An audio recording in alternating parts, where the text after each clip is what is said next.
Good evening, good evening, good evening.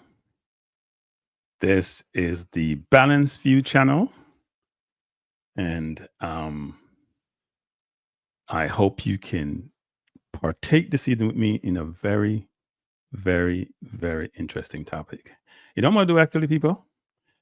I'm going to put on something that I wanted to wear here to add more color. So give me 1 second. One, as it's in Jamaica, deke.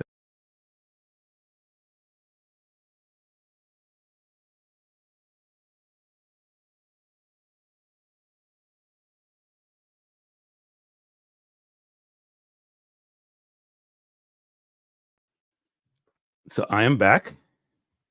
Good evening, good evening. Float management, good evening. How you doing? Thanks for joining. So put on something which I'll light up the colors on the screen for me, because I know I won't get a lot of people on my Balance View channel. One love, good evening, good night. Thanks for joining. It should be a good discussion, people. I'm going to wait till people flow in. I'm going to talk about other things until they flow in. And at least I hope they flow in. I did decide at last minute to also connect this to my Cranky Life channel, but you can't text on that channel. So that won't work there. But this should be a good discussion, people. Good discussion. So first of all, let me just say this. Christopher Wisdom, One Love, Float, thanks for being here. Appreciate you being here. Today is Dr. Martin Luther King's day, I should say. I'm sorry, birthday, celebrated the third Monday of January each year. I think we should all celebrate and give thanks for someone who has sacrificed themselves so that we can progress in life and we can have freedom. It's very, very ironic that we have a president being sworn in who's the antithesis of Martin Luther King. So tragic in some ways, but hey, things play out sometimes very differently from what one would expect. And we are going to be in for a very interesting time going forward in the next 4 years. I got a text from someone today telling me that they're bigging up the person who's taking office. And look, we're not monolithic as a people. We can celebrate who we want to. We can support who we want to. That's fine, but you should support people who support you. So I would ask that person who texted me today, when you look at the diversity of the people who are surrounding that individual, then it begs the question as to that person support you. Secondly, I am going to spend more time on the Balanced View channel, trying to build out this channel. I'll probably do a connectivity with Hit and Cranky Live just to go forward to get more support there, but eventually do a lot more here. Ted Dexter Hope, thanks for joining. And it should be, as I said before, this should be a good discussion on what we call paternity matters, as them say I had the jacket thing. We're going to have a lot of discussion. In fact, I got a call today from a friend. I'll talk about that as we go along. It's going to be a good discussion, people. Good discussion. I like to do presentation format, right? So I'm going to do some kind of a presentation. Then I'll put up the number. You can call in. And let me just say this, because it's important. I'm sure each of you in the chat, whether you want to admit it or not, have some story that you can tell. Every single one of you have some story as it relates to this topic. Every single body, whether it's your family, immediate friend, someone you know, there's stories to be told. So we'll tell some stories. But think about from a paternity fraud standpoint. Imagine building your life around a family, raising children, and investing all your love and time and resources and effort, only to discover that the foundation of your family was built on sand and was built on a lie. In Jamaica, this is a very, very common story. It's not uncommon. Paternity fraud, otherwise known in Jamaica as jacket, the term is humorous to sort of downplay the painful reality of paternity fraud. A reality that leaves emotional scar, financial scar, societal scar. The male is saying, Cranky, there's a song called Shame and Scandal from the 60s. That's the time when the mother tells the son, Daddy and your daddy, but your daddy don't know. Yes. Yes, I think I can recall that song actually, even though I don't think I know too much songs from then, but yes. Great point, actually. So today we're going to dive into this crisis, the what I call the paternity dilemma. It's a cultural, emotional, think about this sort of cultural, emotional, legal challenge that affects families and communities. It's not only across Jamaica. Okay, if you look across the Caribbean, quite of that does occur. Someone talked to me today about Trinidad and Guyana, and they were saying this is probably prevalent there too. But people, I'm telling you, Jamaica is a little bit different. Here's one thing about Jamaica. We like to do things big, right? We have big car. We have big house. And if somebody have a bigger house than we want our house to be bigger. Our murder rate is one of the highest in the world, if not the highest in the world. When we do things, we do it big, right? And promiscuity is pervasive, and we like figgy bun. But when you get bun, you get bun, and your bun as a man is hotter than a woman bun, probably because you might get a jacket with it. And the jacket thing is long lasting because it's lifelong, right? So if you get bun, make sure you can take bun. And when you get bun as a man, the worst thing, because you guys can tell me if never get bun. Okay, if you never get bun, you haven't lived. If you're Jamaican, that's my philosophy. If you haven't get bun, you haven't lived. And the fact of the matter is, if you get bun, if you're a baller, when the book ball done, you still don't remember. Even if you have a girl on the side, she can't take that space if you check for the person who give you bun. Right? Now, if you get bun, as in Jamaica, which is infidelity, the more natural term, if infidelity is committed, then what's interesting about that is that the person who is doing the infidelity, say a man, for example, may be having 2 or 3 or 4 people they're engaging with. But if they get one person in that lot who steps outside, they're devastated. Yeah, you can chat here, Float. They're ultimately, you can chat on this line, Float. They're ultimately devastated, which I find very interesting. So, and when a man get bun, like in paternity situation, you get bun emotionally, you get bun financially, you get bun societally. So the bun is pervasive. Now, obviously, the woman has implications too, and the child has implications. And we go through all of that, right? We go through all of that. So what I'm going to do is sort of walk you through what I call a discussion document, talking about this. And then you can call in, we can have conversation, you can share your story if you have stories, because people, let me tell you, some people have stories. I had a discussion with some family member today. It was a story. A friend of mine called me. It was a story. Everybody has, it seemed like everybody in Jamaica has their stories, actually. So let's talk about this. And let me take this back. I have this all the way up here. So let me take this back. So let's go here. So we'll talk about, and you know what? I'm going to take myself out of this. So if you don't see me, I'm in the background. So we're going to talk about paternity fraud, which I call jacket lies and DNA truths, because DNA has been the thing that's coming up more and more of late around this. And this is not new in the news, right? Every few years or so, this comes back from where it was previously. So every few years or so, you will see some discussion around paternity fraud, around jackets. It comes into the news. It gets discussed quite a bit. It makes the headlines, and it disappears. Literally disappears. And then it comes back again. And it comes back with a notion that it's on the rise when it's probably never be dissipated, frankly, in any way, shape, or form. So, and I have this picture here to sort of depict the situation.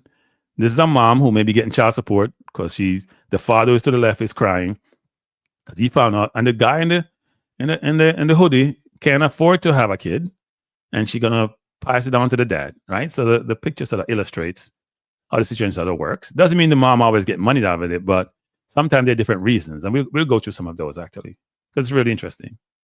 Now, the discussion will frame around what's the definition and the context surrounding paternity fraud or jackets. The statistics and trends is alarming, and we'll go to that. It's extremely alarming. What's the emotional and social impact from this?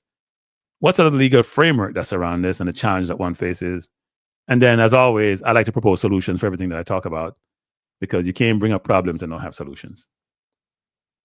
So I hope you guys can read this, but I had to put it all here. So what's paternity fraud? It is fraud occurs when a person is misled into believing that they are the biological parent of a child, often due to false or incomplete information about the child's biological origins. And this deception typically involves the mother of the child who's going to attribute paternity to individual other than the biological father. And often for different reasons, right? It could be that she doesn't want anyone to know that there's been infidelity. Financially, the person who she's stepping out with may not be able to afford, or it could be she's seen 2 or 3 people at the same time. It could also be very emotional, right? She may have gotten bun on the side of a bun back, as we say, which is infidelity performed, and she wants to do the same thing. And then the example is as I just mentioned. Now, in Jamaica's case, paternity fraud, as we talked about before, is colloquially referred to as receiving a jacket. The term sort of highlights the cultural prevalence of this issue. And statistics shows that it's a significant problem.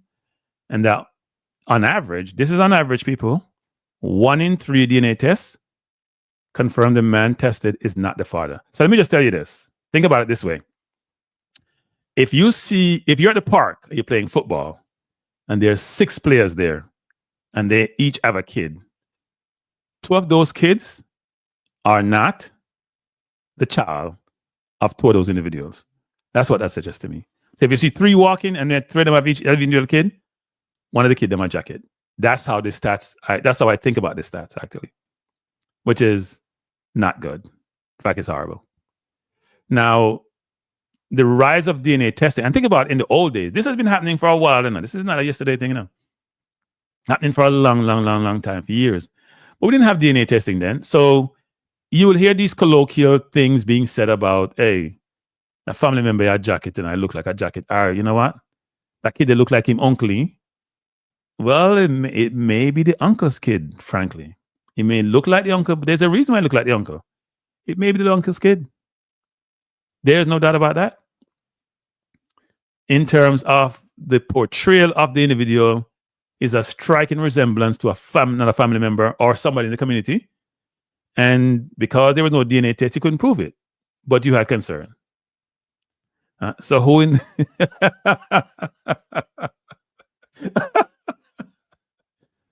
Ted next time, I don't know. You don't get DNA test to find out. Here's another, so it's 1 in 3. Here's another unbelievable stat. This one is shocking to me, actually. And this comes up multiple times from different tests that have been performed. Because sometimes the sample you take may not be representative of the entire population. And we'll go through this. But 7 of 10 people are men who had doubts about the paternity of the child, which has been, I'm use the word, assigned to them. So 7 out of 10, the child was not theirs. In 7 out of 10 instances, people. That means the positive rate is 30%. You can't get a better stat than 70%, So if you have a kid and you doubt the kid, go get the paternity test. Well, it depends, actually. We'll talk about that. Depends on what age your kid is. Because if you reach a certain age, you might as well forget it and just bite your tongue and just say, you know what? I accept my jacket. I'm going to do some comparison with local trends. So here are the stats, people. I hope you can see this. I'll pull it up. You can't see this? I'm can't see this. Can I put it up high? Hey, people, these stats are shocking. These stats are shocking. Now it's not based on cranky stats, I'm not coming on stats. I do my research to get my stats. There's been no cranky stats. Don't call these my stats. I'm gonna play some narrative. You can hear some of it too. So here are the stats, people. And I think these stats are low, by the way, Ted Dexter. I think they're higher than this. So I did a comparative between Jamaica, the USA, United Kingdom, and sort of a global average.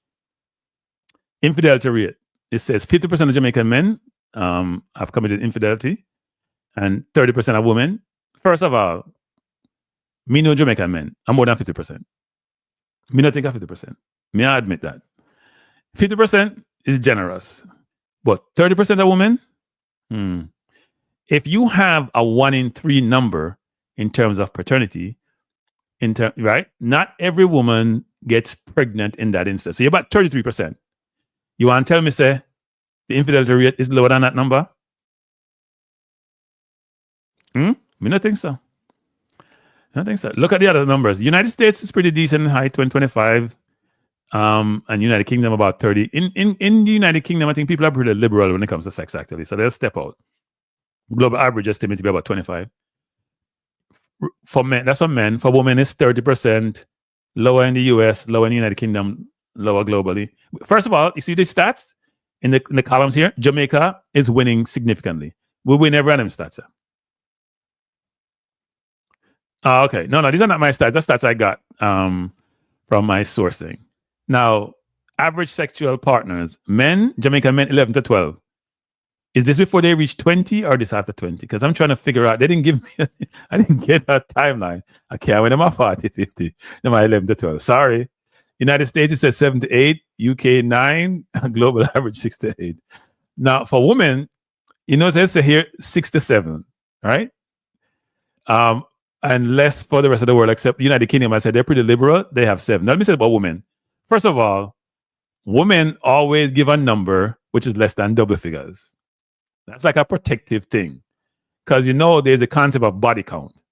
So woman now give a number over 10. Even if she have 50, a 10 you get. Max. In fact, you get 9, 9.5 you get. In fact, what she basically does, you know, the woman probably say, you know, that was a one night stand in Miami that don't count.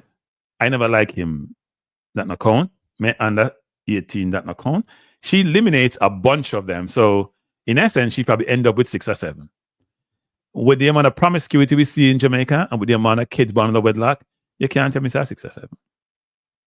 Now, the paternity fraud rate on average in Jamaica is 25 to 34%, depending on different studies that have been done. Look at the numbers for the US, United Kingdom, and globally, people. Materially different. That means Jamaica is winning this hands down. Then secondly, in terms of where men had doubt about paternity, Jamaica is at 70%. So when you see the kid and you say, what, I'm not comfortable, I think you're messing around, it's 70% for Jamaica. And you can see double figures for other countries. That's where everyone had doubt. But Jamaica is winning by so far, it's not even a competition. And then for birth outside wedlock, and this is part of the problem, people. So Jamaica has a lot of single mothers, you know. 86%, this was studied in 2022.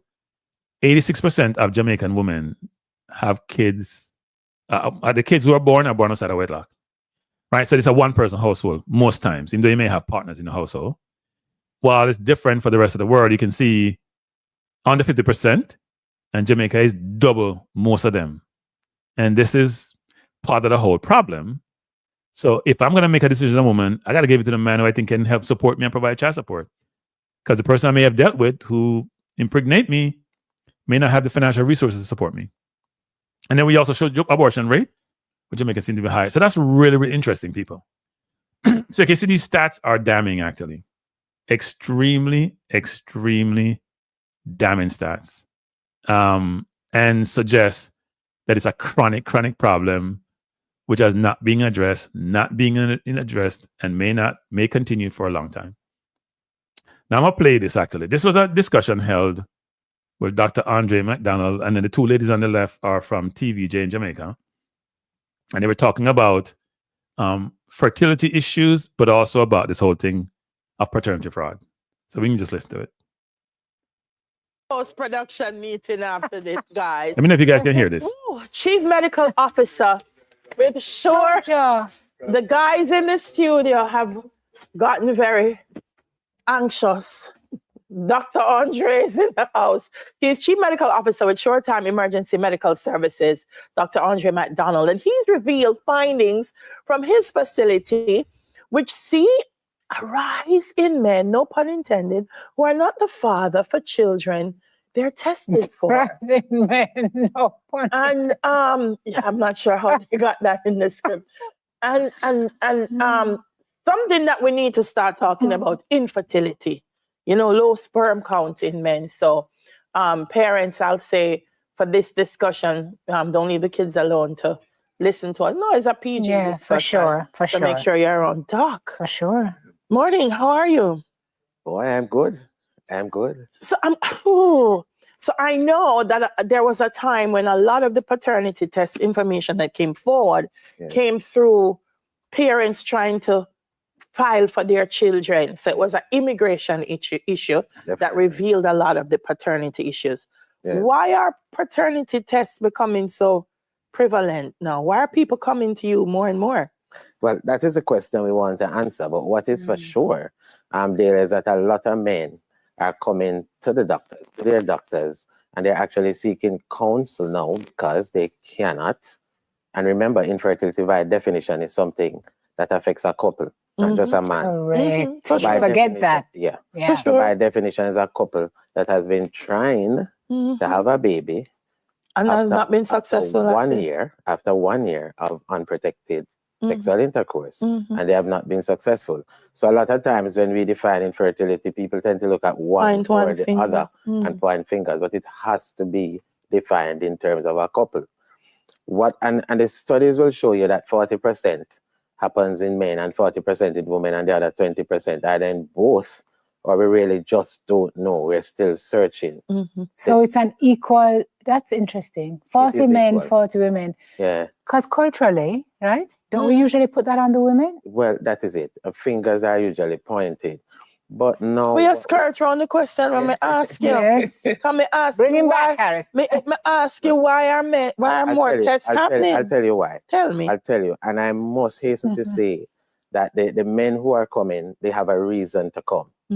So when we see these figures that was presented at the Tourism Health and Wellness conference in Mobay, speaks to men who were given a reason by their current relationship status. Because having done a DNA test at our facility, they found out that they were not the fathers of not only their child, but their children.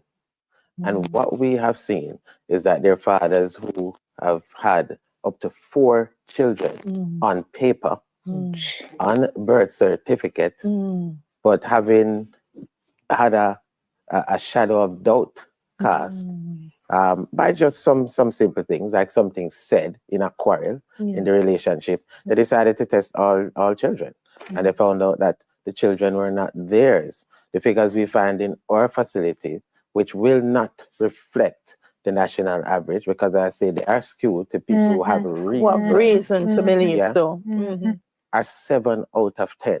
And this was Jesus, be a bridge. 7 out of 10 fathers found that they 7 out of 10 who have had reason to believe so have found that their concern is valid. It's valid, that they are not the father. And then they went on to do further testing. And it revealed that some of them either have low sperm count or, get this, no sperm count, no sperm at all. No sperm is a thing? No sperm is a thing. So some of them we were able to send on to do other procedures that could help them, because you can have a sperm even if you cannot achieve conception by the natural way, but some you just can't because there's no sperm. Hence the infertility. Hence the infertility. And that drove the men to seek medical attention. One of the things to understand is that some of them needed more than just straight medical attention, but clearly a lot of them would have needed counseling. After that. Because after looking after a child for such a long time, or children, it can be quite difficult to learn devastating. that it's not yours. Devastating. But Doc, you know, boy, I tell you, it's a conversation I'm glad we're having. Yeah. Because if we sit together as a couple and we do these kinds of testing and we find out that there is an issue, and then we can go to the doctor and we can resolve it and have our children. It works, you know, other than we at home and we say, no, children, now come, something must be wrong with you, or something must be wrong with you. And then I go and go to a road, go have children with the next woman because something wrong with you, or me as a woman, I go have a child with somebody.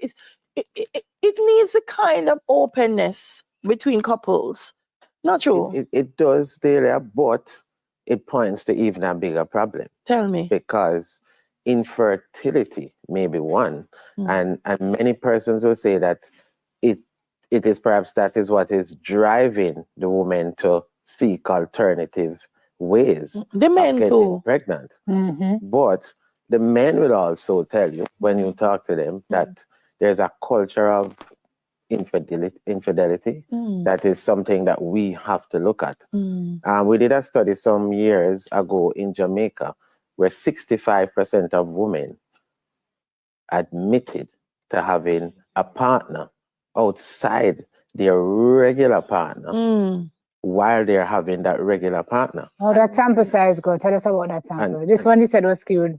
This one was also just done in one parish at a facility. So again, it doesn't represent. There's a UK study that showed that 19 out of 20 women, 96%, they admitted to not being totally truthful to their partners about sexual encounters. And 83% of the women also said that they lied about huge life-changing challenges such as having intercourse with another person while they're with their partners. So this is something that has to be looked at. Many women will tell you though that this is nothing new. And they'll say that in order to save our family, to save face, to prevent embarrassment, to protect the same man that they are not telling the entire truth, that they will prefer to allow this man to rear the child of his own. Others will tell you that it's for financial reasons, among others. What we see at Short Time Emergency Medical Services, again, is something that has been rearing its ugly head from years ago in paternity court. We had figures of 34.5%. 1 in 3 persons revealing that they were 1 in 3 males revealing that they were not the father for their children. So it's a long time thing. Doc, I have 2 questions for you. Yeah. One is maybe this is something, or maybe it's not a question. In the same way that couples counsel before they get married, they ought to do all these tests. Yeah, they should. Sickle cell, HIV, swath of STIs, and infertility, because the impact it can have on the marriage is detrimental, clearly. Is this something that you would... It's a very powerful statement and recommendation. I do believe that we need to say to, I was talking to my pastor the other day, and we were talking about counseling, that type of having that type of counseling session with couples before they get married. The truth is, that's where most of the counseling is received. And therefore, it should be done. I'm agreeing with you on all these tests should be done. What I know though, Simone, is that some couples, whether one or the other, do not necessarily want to do that. I know, it's uncomfortable. It is uncomfortable. But it's divorce. Yeah. And people are afraid of what they might find. Doc, we have to go, but I wanted to ask, is it that infertility is on the rise, or is it... All right, I'm going to stop it there because the rest of the conversation is about infertility, and we're here to talk about paternity. Now, some things that jump out at me for the conversation, obviously, he sort of substantiated some of the stats that I have, especially around the average of 34%. I think mine was between 28 and 34, but the one that stood out was one that they did in one parish in Jamaica. I wonder which parish that is, where 69%, 60+% of the women stepped out on their partner. As I said before, at the outset of the discussion, the UK is a very liberal place. So I'm not shocked about some of the UK stats that he's alluding to. But it's a little bit shocking, given the fact that Jamaican men are known for being very promiscuous, that the women who've always given the men a hard time are probably not much better. Now, he mentioned in one instance where someone said, what's what he say, Manchester. Manchester. Well, I'll say it about Manchester. You know, I've talked about Galchester. I hear somebody had known something, I think was from his name said Galchester, Manchester. I really think that the woman now start running them on them. He mentioned in one instance 4 kids for one person wasn't their kid. I mean, can you imagine how devastating that is? And I've heard about this in different circles, especially when it comes to immigration and filing for the kids. And you know, the US actually does do DNA testing for kids. In the UK, DNA testing is a last resort if you're trying to apply for UK naturalization. if you're trying to do it through your parents, then you go to other, if you're registered within a year, you can go and get it. They don't ask for DNA, but if you were registered on the birth certificate after a year, DNA may be it. And I've known instances where people haven't gotten it because they found out that the person who's supposed to be their father, who they have known all their life to their father, was not, which makes it really, really interesting. And he talked about fertility or lack of fertility, and the fact that individuals, they go for these sort of fertility tests and they may find out some of these things. I guess the jacket is to make the man warmer or feel better because I'm cold. I'm stuff cold, so maybe the jacket will warm him up. And secondly, what's funny about the whole infertility thing is you can't have a kid. You don't know you can have a kid, but you're getting a kid. It'd be funny to know if you got tested and couldn't, and she came home and said it was yours, how that would work. And some of these things end tragic people. It's not always happy ending, right? In fact, most of the time it's not happy ending. And then, as he also mentioned in that discussion, you're trying to save the family, so you give them a jacket. That's really interesting one, actually. Really, really interesting. Vinny Core said Manchester, that's 70%. So what is about in the Manchester water that makes it 70%? That's a ridiculous number, actually. Really ridiculous number. Now let's go through this a little bit. So we have talked about the stats. We have talked about what is paternity fraud. We don't jump into now. We'll go from the trends and then jump into sort of the socio-economic factors. So, but as alluded to before, significant portion of the children are raised by a non-biological father. Think about it, people, 1 in 3. So there is about 42 people in the chat. I don't know what's the diversity between the genders, men and women, but if there's 35 men, 40 men in the chat, and each of them have kids, maybe this, no, I hear this, maybe about 12 plus, I don't know, kid go get tested. If the kid is here's my philosophy, people. If the kid is past a certain age, no bother with it. No upset yourself. If the kid is past a certain age, don't upset yourself. Just leave it alone. That's my philosophy. Kid past 20 and you don't pay the child support already, let me go find out anything, because it will help you. It's not gonna help you. Now, the contributing factors for this situation, for the jacket situation, is cultural norms, is poverty, and the culture is a big thing, people. Culture is a big thing, and as we talked about before, is 1 in 3 men who uncover shocking truth, and for the ones who doubt. So when you say, you know what, when I think I'm my kid, it's a problem. You guys have been in a situation where, I'm going to touch upon this. Let me go through this quickly. I'm going to touch upon this. Now, what's the emotional and social impact of paternity fraud? For the children, identity confusion, emotional distress, fear, loss, displaced, anger, hurt, all those emotions you can think about. For fathers, even in Jamaica, you have to pay child support if you know it's the kid, and you go through DNA test. That's if you go to DNA test and prove it. But as a father, you're supposed to be paying child support, and that's across the globe, actually, right? So financial strain, psychological impact. You see same thing the kid go feel, but hunger and hurt. Mom, social stigma, and then sort of broader societal issues. And we touch upon each of these in more depth on the next page. So think about the children and the father, because the implications are sort of very, very similar in some respects. So I have some experts here. Dr. Karen Clark, a clinical psychologist, talked about the emotional toll of paternity fraud affects all parties, obviously. The kid, the mom, the father, and the extended family.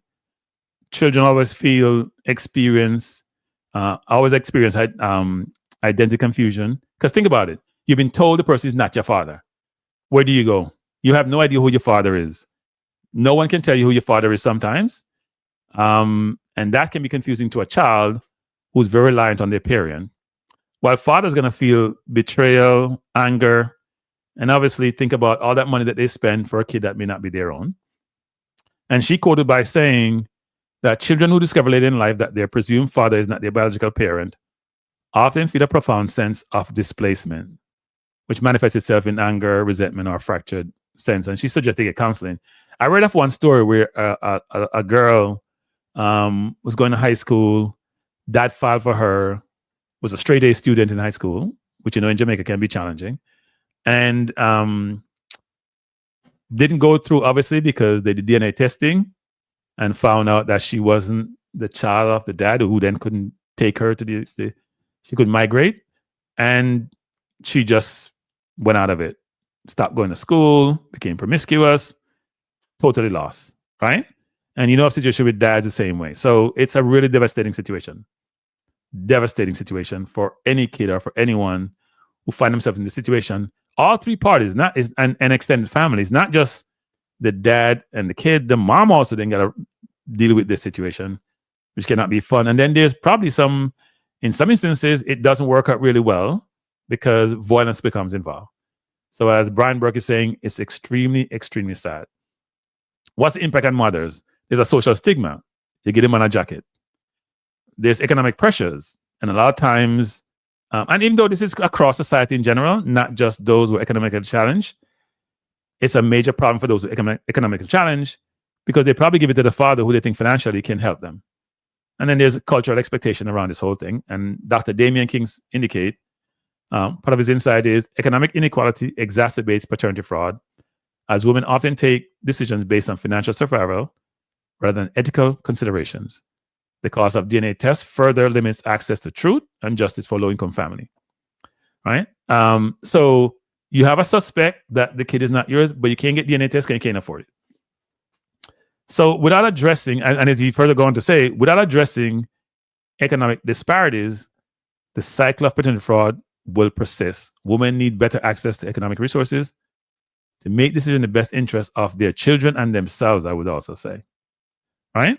And then what's the subject advice? We got to figure out a way to improve the financial conditions of people in the country, especially the women, who are a lot of time raising kids in one-parent household. Because as I mentioned, 87% of the kids who are born in Jamaica are born out of wedlock. People, can you imagine that number? 80 plus, what was that there? 86%? That is totally ridiculous. When for the rest of, say, the US and UK and the world is probably half of that number.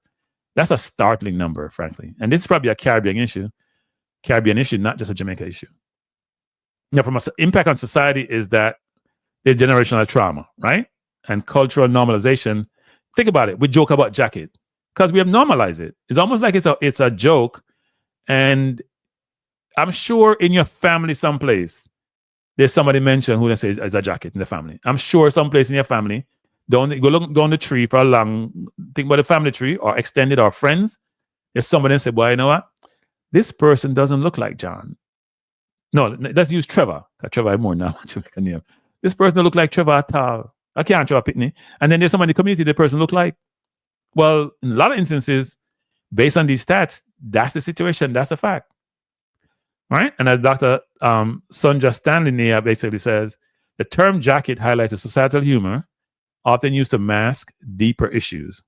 While this slang diffuses tension, it also normalizes the practice and diminishes its perceived severity.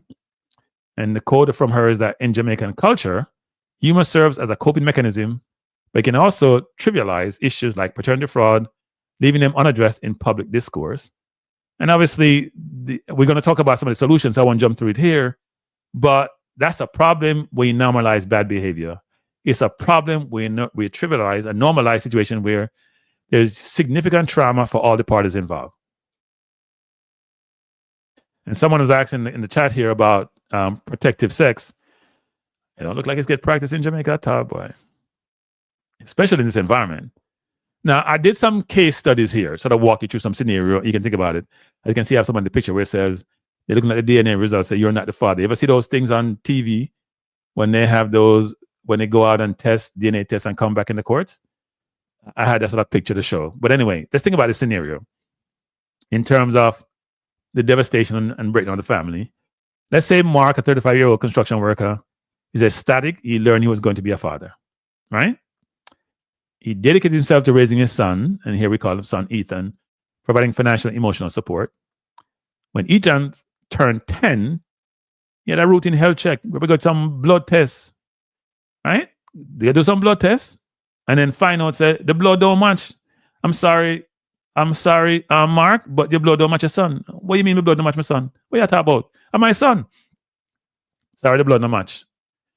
If you're Mark, you got to think about the implications, right? There's emotional impact. He's going to feel betrayed. He's going to be devastated. Can you imagine being in the hospital and somebody says, not your son, and you can't give blood, and your son need blood? All right, well, it's not really your son, so somebody else's son need blood. He's going to be confused. He's going to be sad. He's going to be mad. And some people go to the extreme. Mark and Ethan's mother, obviously, a lot of times they get separated. And then Ethan is going to be caught in the middle. Ethan is in no man's land. What we don't think about enough is the kid. Think about the kid. No man's land. My old father is no longer my father, and he don't want to deal with me and engage with me. My other father, I have no idea who he is. And my mom probably don't even know, because if you used to watch Jerry Springer, a lot of times the woman come in and say, John is the father. Test? No. Paul is the father. Test? No. James is the father. Test? No. She has no idea who the person is. So in a 9-month period, she was dealing with 3, 4, 5, 6 men. Crazy. Now, what's the lesson learned? Mark has, and the family probably got to get counseling. And as I indicated in this scenario, sometimes the men who have gone the situation and the kid has been assigned to them, they'll probably get over it and say, you know what? I've grown this kid. The kid loves me. I love the kid. It may not be my biological kid, but in every aspect as a kid, think about the kid that's been adopted, frankly. So what you got to think about in this situation is the emotional impact. The emotional implications are so damning that the question is it truly worth it? Now let's think about the legal framework and DNA testing, for example. So obviously DNA test, when you do a DNA test, it's to establish paternity and legal rights in Jamaica. And I've known people in Jamaica who've gone DNA tests. I've known somebody who went on DNA tests about 3 times. One was his, one wasn't his. Not sure what the third one was, right? And they're not tons of years ago, actually. Now, one he was disputing, I don't know why, because the person looked like him.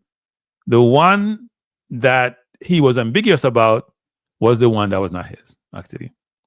Now, the rights you can have is custody rights, visitation rights, and child support.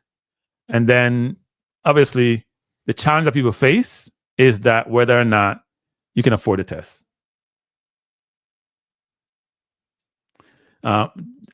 Aaron said, no one can tell me who's the father of the child. Them know. I don't know if that's the case, actually. So we're going to do another scenario. Here's another scenario. Anthony's a taxi driver, ordered by the court to pay child support for his daughter, Mia, after his former partner listed him as the father on the birth certificate. Years later, Anthony discovered through a private DNA test that Mia was not his biological child. So people, financially, you're forced to pay child support if your partner takes you to court, whether you're married or not. Now, think about the financial consequences. And if you're in the US, if you're in New York, for example, first child is 17%. I think second child about 15%. I know somebody right now, them can't afford to live on their own. Can I pay for 3 kids? I almost said 3. Pay for 3 kids who are born outside of wedlock. And they're paying, I calculated, after tax, they pay about 75% of their paycheck. So if they make $1,000, they take home $250. Now, what's the legal hurt? So in Anthony's case, he probably spent a lot of his money on child support, financial hardship, and depends on how old the child is. He can't really recoup that money because the courts are not in the favor of the person who's been taken disadvantage of. For Anthony, if his name is on the birth certificate, he may face difficult hurdles trying to navigate the system to get his name off if he so desires. And his ex-partner, normally the time they're going to say, I didn't know. It was a mistake. So I don't think the legal framework, to be honest, across the globe supports men. And it's not woman bashing, but it doesn't support men. Seriously. It is because we have had history where men have taken advantage of women. I think we have gone probably to the opposite side and don't really support men. And look, so you're paying child support, you're paying 17% people. And in New York, it's before federal taxes taken out. The federal tax rate at 25%, 30%, whatever that number is, it's a big number. It's a big number. And you're going to spend that year after year for a kid that may not be your own. Now, listen to this conversation. This is a little bit long, so sit back, relax. I also recorded another one here. So we had 4 people. This was a TV discussion. It's about 3 years ago where Neville Bell and Simone Clark were interviewing Nadine Spence, who's a gender specialist. Don't know what gender specialist is. Please look it up. I will explain. And then Hira Clark is a St. James politician who was advocating that we have mandatory DNA testing. And I want to know what you guys' views are when we're done with this discussion. What mandatory tests? So listen to the conversation and listen to what sides people are on here, people, because it's really interesting, this conversation. hopefully will come through and play well. How much I can pull it up? I'm trying to pull it up here. Domestic violence, sometimes leading to murders. Mr. Clark joins us now, along with gender specialist Nadine Spence, to talk some more about this matter as he, Sir Clark, urges a move for paternity tests to be conducted at birth. Good morning to you both. Thank you for being here. Morning. Hope you're both well this morning. I am certainly. Thank you for having me. Good to have you there, Miss Spence. Sir Clark, how are you? Good morning, Simone. Good morning, Neville. Morning, I'm sir. good. I'm great. All right, lots of debate being generated out of this comment. Mr. Clark, tell me a little bit about how you stick and stand by this. Well, I will stick and stand by my opinion at first, in the sense that Jamaica has the responsibility to all its citizens. But most importantly, the government of the day is responsible for every child that is born up until the age of 18.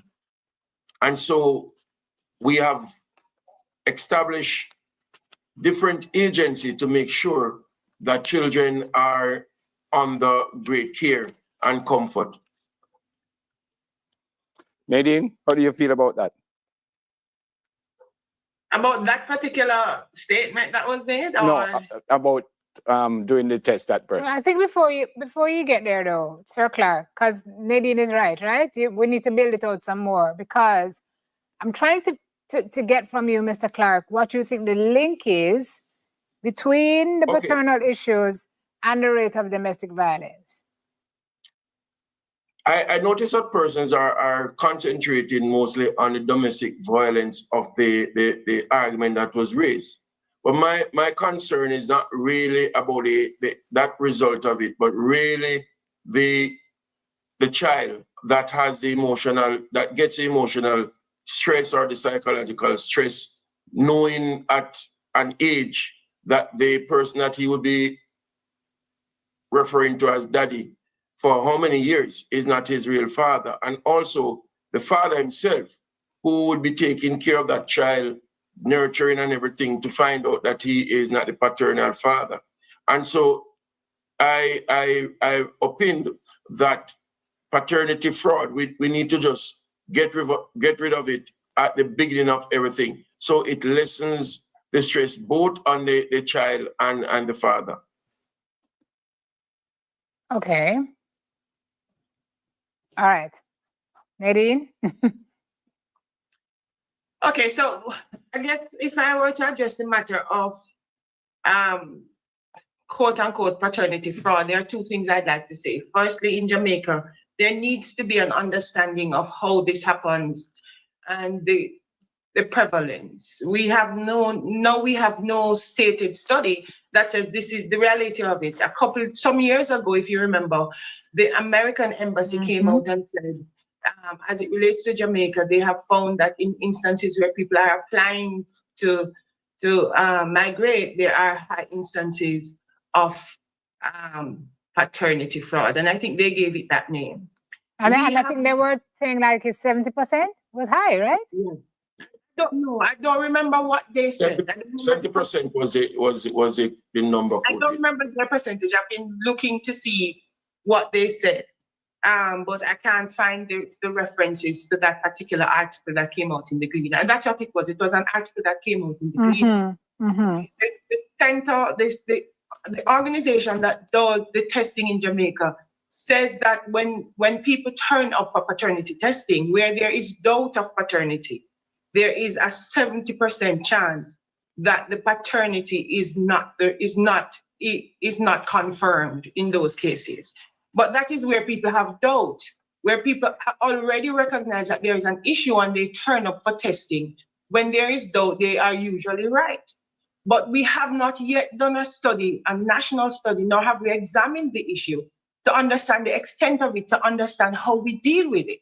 So I would think that the first thing that we need to do as a nation is to understand the problem before we recommend a solution based on what we perceive to be the problem. We first need to do a thorough study of it. Perhaps I would have like to hear a parliamentarian say, you know, let us set up a commission, let us look at this issue, let us examine how Jamaicans are being impacted by it. And then from this, we make recommendations as to the best way to deal with it. No, we are sensationalizing an issue that could be of importance. We just don't know the level of importance. In that study, Mr. Gale said, or Dr. Gale, in order to have DNA at birth, the state would have to use taxpayers' money to subsidize it. He said these tests can cost over $20,000. He said, I've advised policymakers for 12 years that these monies would achieve maximum positive results to reduce violence and paternity fraud if they gave it to the poorest mothers, the ones they fear are giving men jackets. Your comment on that, Nadine, before I go back to Mr. Clark?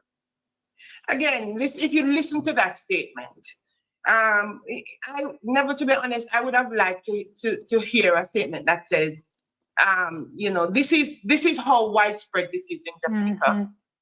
These are the people most impacted by it. Yep. But what we hear now is a suggestion that perhaps the poorest of Jamaican women that are impacted in this way, which, I mean, there are so many things wrong with those kinds of assumptions. Yep. And so it sounds like a socioeconomic issue. We don't know. In some cases, it sounds like women are just being deceptive and bad. We don't know. We don't know what the issue is. We know we've all heard talk about jacket in Jamaica and whose child is not whose child, and we like to whisper about it. I think if it's a serious enough issue, it should be fully brought into the public and ventilated, and we should hear a conversation that is beyond gossip and beyond the perception that, you know, this woman is bad or this woman is good or that man is fool or whatever. Yeah. We need to hear fully what the issue is. And then we can have a discussion that takes us beyond the cascades. What about that statement that Mr. Clark just made in response to Simone's question when he said it would be better to find out very early than when you reach 12 and 14, all of a sudden you hear, so this is not your father and the father, isn't there merit in that? But think of what that means, Neville. When you become a father, you don't become a father upon the birth of a child. You're a father upon the announcement of pregnancy. So what does it mean, that we suspend fatherhood until birth? That is the suggestion in Parliament is problematic. It's not well thought out. It doesn't present a solution to any of the problems, because the issue is not at the moment that paternity is assigned. The issue is with trust and relationships and how men and women are navigating their intimate relationships. And what are the reasons that would lend, for example, the claim in the study, women from a lower socioeconomic background to be engaged in this practice than women who are more educated and not from a higher socioeconomic background. And so it's not as we are seeing it just now. It needs more understanding. Yes. We need to delve into it a little bit more. Mr. Clark, it sounds to me like Nadine has some valid points. You know, my own questions are, you know, what is the catalyst for this in the absence of that overarching data? We know that the report that came from the embassy, but as she said, it spoke to a particular, sample, people who are already in doubt. Have we taken that and conflated it to speak to the entire society? Have we used that as a sample? Is it representative enough? So what would cause us to move to this step? And then what is this step hoping to achieve is what I'm saying. And do we have the information that we need to be able to make the kind of pronouncements that we are making? Simone, I'm very happy for that question. The fact is that, yes, I never read a part of Dr. Gale's report. And yes, we depend heavily on persons doing studies from time to time to make our conclusion towards a matter. Also, the fact that the statistics that were sent out somewhat by the U.S. embassy speaks to numbers, and we can't hide. We cannot hide that. Those are numbers coming from them to say that, okay, out of all the DNA testing that is required for persons filing for relatives, their offsprings, it speaks to 70% of it not being in the positive. And so we have to pay close attention to that. But is that Also a representative sample, though, Mr. Clark, is what we're saying, for the entire Jamaica, right? So these are people who are looking to go abroad. Exactly. Yes, we do understand. And each time that you do a survey, a poll, or a research, it is a marketing sample that will be used. No, and but so you don't know how the sample choose and the demographic, and it's a whole heap of other things to consider to see if the sample can be deemed representative of the nation. That could very well be so, Simone. But my argument is that rather, I heard Nadine spoke about if you're going to put fatherhood on hold. No, you're not going to put fatherhood on hold. But rather than wait until the child is 12 or 15 years old, say to the child from before the child is even old enough to understand what is happening, that man is not your father. Because what will happen is that once the DNA test will be done, and yes, it is the government who is going to have to foot the bill. Yes, the government may have to put in the units in the different regions to make it a lot cheaper for the DNA testing to be done. Because why is it expensive now? It is expensive because it is privately done, and whosoever is doing it now is doing it for a profit. But if the government is going to be doing it as part of their responsibility to the children of Jamaica when they are born at birth, then the government will have to put in the unit. That will make it that lot cheaper. So I am saying again that rather than wait until the child is of the age where they understand what is happening, say to them by way of a DNA test, that man is not your father. It works twofold. If the gentleman is not the father, then we move to the next point. But if he is the father, then the responsibility of child support and being a father must also be adhered to, and that man must be held to be the father of that child. I have a question, Sir Clark. Well, I've several, and I know Nev has some as well. I'm wondering if this is a government matter, because in the cases now where we have fathers who have been proven to be fathers, many of them are not doing what they ought to do. And I suppose that is already an issue. How do we fix that before we get into fixing this? Nadine, I want to come to you. I'm coming back to you, Sir Clark, but I want to know if you feel is this a government matter? Nadine? Well, two things I want you to know. That in Jamaica, for a man's name to be on a child's birth certificate, he has to be there in person and he has to agree. It's not automatic that a man is assigned paternity. So already we have that hurdle that has been in our system already. There are a lot of children in Jamaica who don't have their father's name on their birth certificate. A man has to consent to a child's name being on the birth certificate. If a man at a point feels as if this child, I'm not quite sure, and in relationships, I think, and this is just me speaking off the bat here, couples know, I think, when they are not so sure. If at that point they can get a test, because that is what is happening now. A lot of people are calling on the resources that are available to work that out for themselves if they are in doubt. If it is that people are taken to the court, for example, people can use the court system to say, I'm not sure. So there are already systems in place to facilitate paternity testing. If you are unsure that a child is yours, you can take it to the court and say, let us work it out at the level of the court if the mother doesn't want to do so willingly. So systems are in place already. What we are discussing here is to say that at the birth of every Jamaican child, the government is going to then take over between consenting adults and decide paternity by a paternity test. No, that is wrong on so many levels in a free society, in a democracy. How does a government impose itself in relationships that way? What if there are relationships where people don't mind that the child that they are asked to father is not theirs? What is going to happen in that case? And this is me then just citing examples of why this is problematic. You know, it's not automatic for every relationship, for every child born in Jamaica, where say, even if my partner and I are quite sure of our engagements, you're going to say we need a paternity test regardless. I think what Mr. Clark is saying that it's important for the selfhood of the child, for the child to know early, and for the father who, whether he's in doubt or no, I guess, to know. Sounds like that's the argument. Nadine, what say you? May I answer? May I comment on some of what Nadine spoke about? The fact of the matter is that laws are laws, and once it is in law, then we have to pay attention and we have to do what the law says.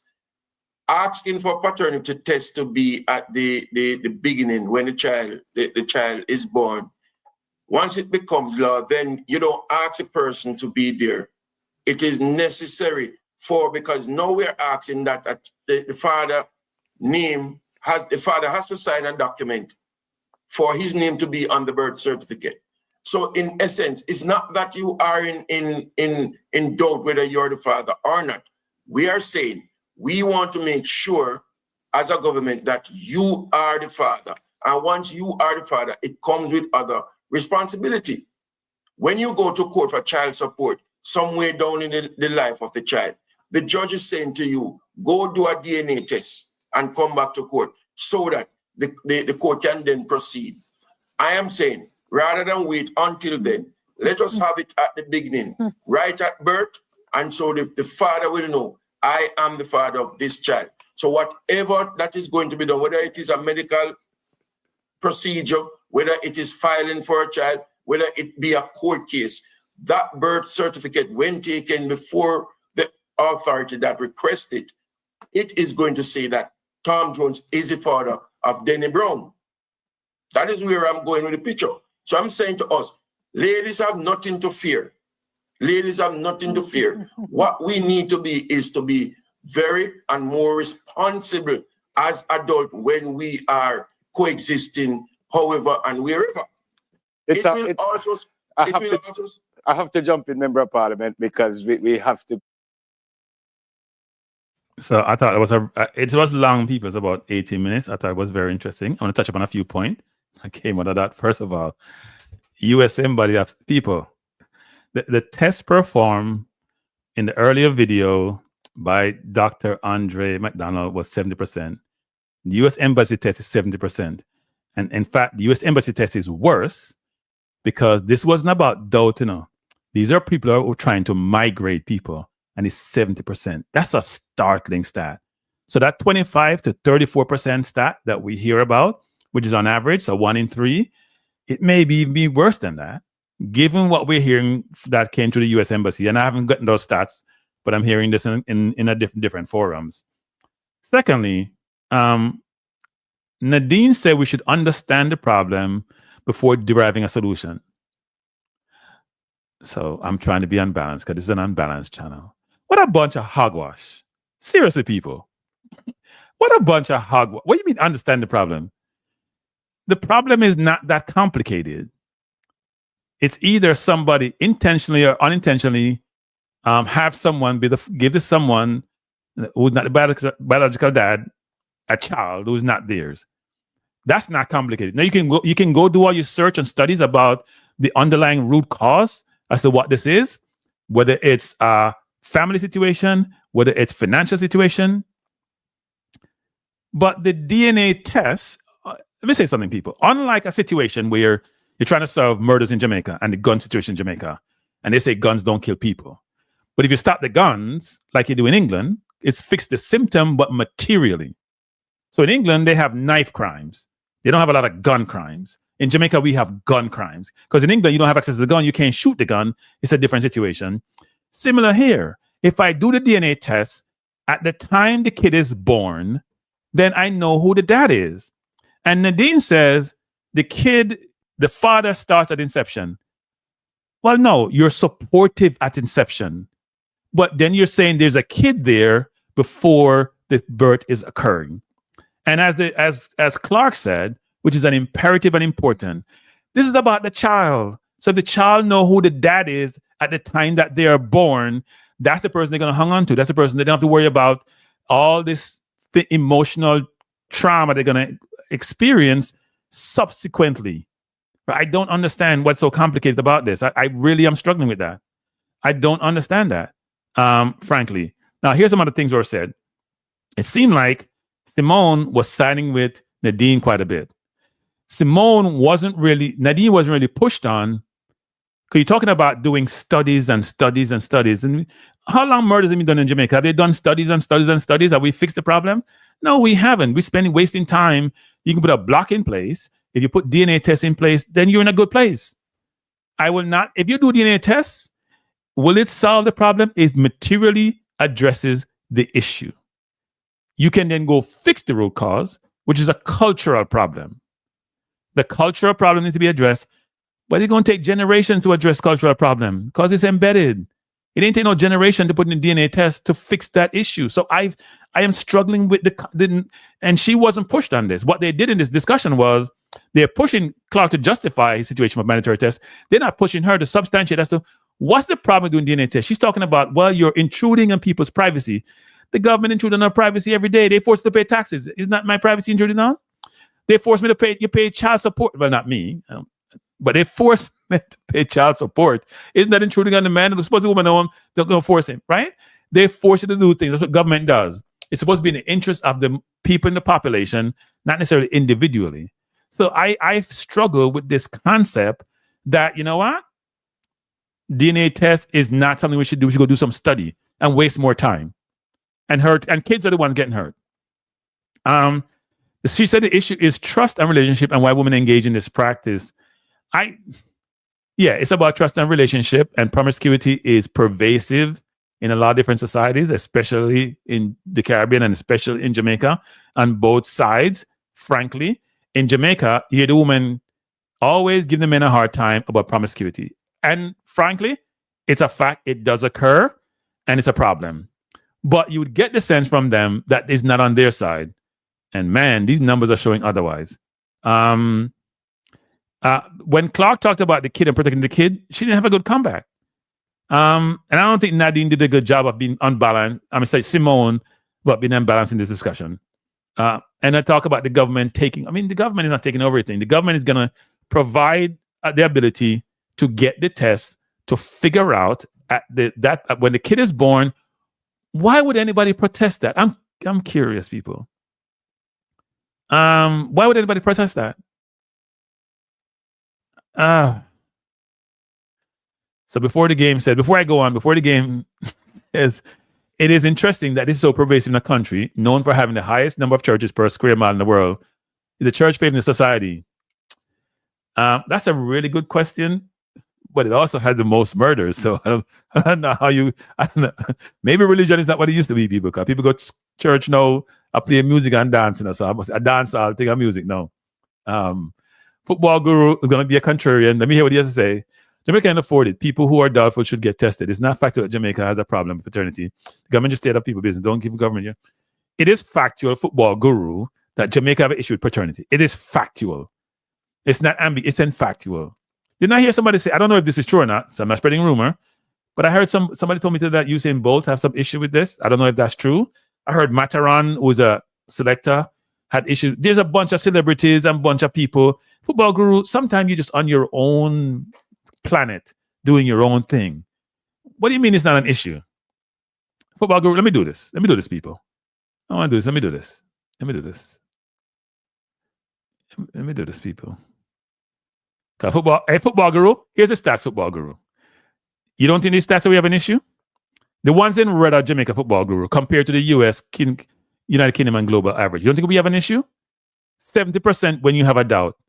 25 to 30%. So football guru, if two people in the chat with you, one of you and you're all men, one of you and you all have kids, one of the kids is not yours. That's what the stats is saying. Now, there's a bigger problem here, or just a larger problem, which is birth outside of wedlock, 86%. 2022 study. That's ridiculous, people. One person household, it could be two people in the household if they're common law marriage, but it's still not good. So football guru, sometimes you just do things and say things which makes no sense to me, because at the end of the day, there's a problem. And if you want to deny that there's a problem, that's up to you. But there is a problem. Now, the question that we can ask ourselves is, what are the solutions? I won't spend a lot of time on the solutions. I'll go through them. You can look at them at some other point in time. But here's my proposed solutions. One, and I'll go through them in a little bit more detail than being topical. Mandatory DNA testing at birth to ensure transparency. You know, I love that word, transparency. Mandatory DNA testing, transparency. Kid is born, DNA test come back, week or two, kid don't know who they are, they don't know their name from anything else. It's your kid, it's not your kid. I know the father is going to be the father first in my life. It's biological, my kid, done. I don't know what the complexity is. As Clark says, private organizations is profit-oriented. Therefore, if the government is involved and doing it, they can do it at much reduced rate. Don't tell me the government can't afford it. They can afford a lot of things. Figure it out. Give it to the most individuals who may need it the most in the society. Doesn't mean that people who have means don't have the situation, but it seems to be very pervasive in low economic situations. As I said before, government subsidies for free DNA testing are some means of either subsidize it or free. You gotta have counseling and emotional support services. It's a lot. And when it does occur, the father, the kid, even the mom actually needs some counseling. But I would say the father and the kid probably need it more because the mom committed the egregious act. Gotta be a public awareness campaigns about paternity rights. And then economic empowerment for single moms. We go through this quickly, actually. So, mandatory testing. Required DNA testing for all children at birth to confirm paternity. This ensures transparency and avoids misattributed paternity from the start. Wouldn't you want to nip something in the bud from the start? You want to nip in the bud? Football guru, you know everything about everything, so I'm not even going to put up your stuff. Wouldn't you want to nip something in the bud from the start, people? You want to nip it in the bud from the start. It's important. There should be legislation passed in the legislature about having this and test before issuing a birth certificate. And frankly, in Jamaica, sometimes the father, if they have doubt, don't put their name on the birth certificate, right? Because of voluntary action on the father's part. And if you put it on subsequently and you're trying to migrate, it becomes more of a challenge. That's when you have to get DNA tests for some countries. You're gonna have the government needs to partner with other institutions who conduct these tests and work with them to make it less expensive. And the government needs to subsidize it for low-income families if they can make it pay for it themselves in totality. Now, what's the potential benefits? It reduces the prevalence of paternity fraud by establishing bilateral relationships early and saves the family, most importantly, from the emotional and financial distress later on in life. What's the challenge for this? Opposition due to perceived infringement on privacy and trust, which is what Nadine talked about. She says consulting adults. An initial cost for setting up infrastructure and subsidized tests. It's going to be pretty costly for the government. But we can't keep talking about these things and don't fix them. That's the problem. She's like, is it a problem? It is a problem. It is, and it happens all the time. But people joke about it.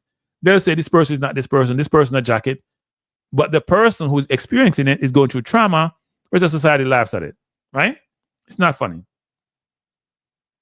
Dr. Dan said, Cranky, this happened to my uncle. He raised a daughter and what they went to the DR because she needs some blood work. They told him he was not, I guess he was not a match. Wow. That must be the worst thing, people. You go through all your life thinking this kid is your kid. You want to go take blood. You go, not your kid. The worst thing ever. For the government subsidies, it said that it will reduce or eliminate the cost of paternity testing to make it accessible to all income levels. The government, as we talked about before, should collaborate with other organizations who do this and work with non-for-profit organizations to get this done. And it take the financial barrier out of the equation and make it easier to get done. Again, it's about securing funding, which is challenging for Jamaica, obviously, because Jamaica is not rich. Yeah, Dr. Dan, I know you're saying was not. So people, when I finish with this, call into the program and tell me some of your stories, because we all got stories. And for football guru to sit there and talk about we don't have a problem, is in, you know what? Take it out. Wherever it is, football guru, take it out, because you know what you're talking about. You're overmatching this discussion. Counseling and emotional support. Provide psychological counseling for families affected by paternity fraud. What's the step? Establish families counseling unit. Obviously, there's psychologists in Jamaica. Train more or have them work with the individuals who've been affected. And you got to have workshops to educate the public on emotional impact of paternity fraud. Because sometimes these things occur. You know, in Jamaica, people say you're soft, you forget to avoid. We don't understand the emotional element of this and the implications to the person. Right? children, fathers. There's nothing than being hurt emotionally, people. And the man who go on let them tough, like they never get hurt. When you get bun, you know what hurt feel like. Now I'm gonna win.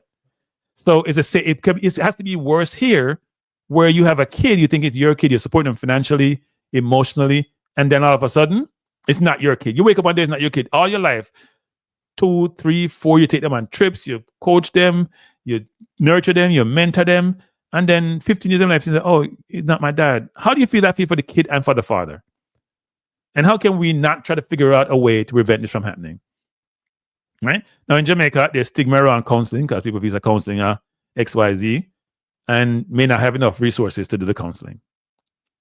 Now, in terms of public awareness, so I suggested the educational public awareness and cultural change campaign because people, the culture in Jamaica need for change. The culture if going north is what's good about the culture going south, people. And if no one deny that, if we want to talk about corruption on the island, if we want to talk about murders, if we want to talk about scam, all them things you want to talk about, we don't do things small enough. We do them big. When we do things, we do them big. We want to be, when we're doing things, it's pervasive, it's significant, it's material, has to be addressed. So my suggestion is, gotta do educational campaign, not only raise awareness about the prevalence and consequence of paternity fraud, but also importantly emphasize the importance of ethical behavior, mutual respect, and family integrity. We have to respect each other, people. You have to respect the people you're with, the woman you're with, the man you're with, and you have to respect the kid who's part of the whole equation. So we have to start in the schools though, because we have some lost generations, we have to admit.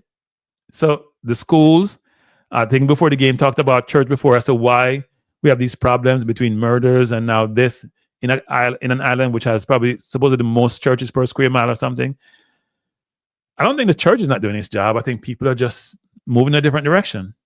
We can use media, whether it's influencers, whether it's traditional media, whether it's the church or schools to help with this. There's a lot of benefits. There's a comprehensive impact about awareness. If you realize that this is just something really wrong and the long-term implications, maybe you will change behavior. But trying to overcome cultural situation is very, very difficult. And the economic piece is always a key here, right? Economically, it's always a problem. It's always a key. It's always part of this whole equation, which is, can people afford just to live, much as to take on additional burden of trying to get DNA tests and doing other things, which is important. But I think when we think about all this, it's about the child and the victim. And in this case, the victims are the child and the victim is the father. And even to a lesser extent, the mom, because she may be in a difficult situation, she may be thinking about alternatives and say, you know what? I give it to someone who can afford it because the child is going to suffer if I give it to somebody who is less fortunate, who can afford it financially. So I do think part of the whole equation should be how we address the root cause of this, but that's much more long term. And we have when you're fixing a problem, people, you're fixing two things. You may want to fix the symptom, right? Like, so you're sick. They see the symptom, but there may be an underlying cause for the sickness. When you fix the root cause, you can fix the problem. When you fix the symptom, you probably don't fix the problem as well. In this case, if DNA testing is part of fixing the symptom, you materially fix the problem.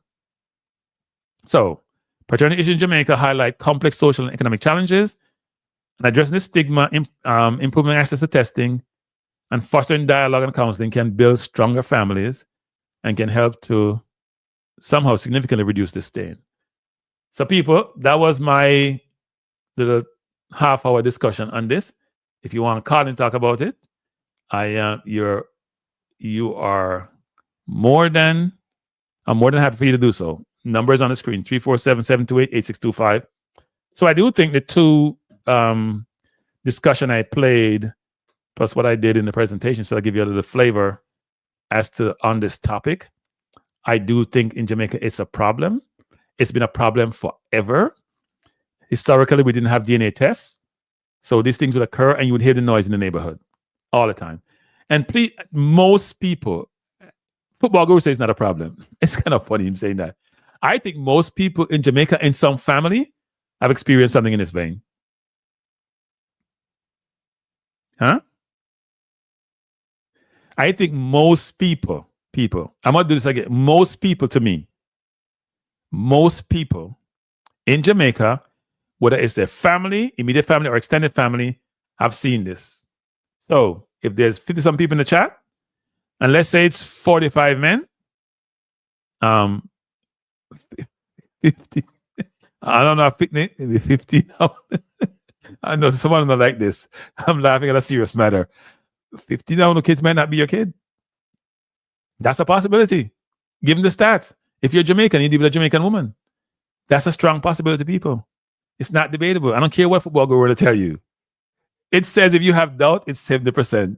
That's not doubt. That's like almost actual. That's not a possible. That's probable that if you have doubt, it's not your kid.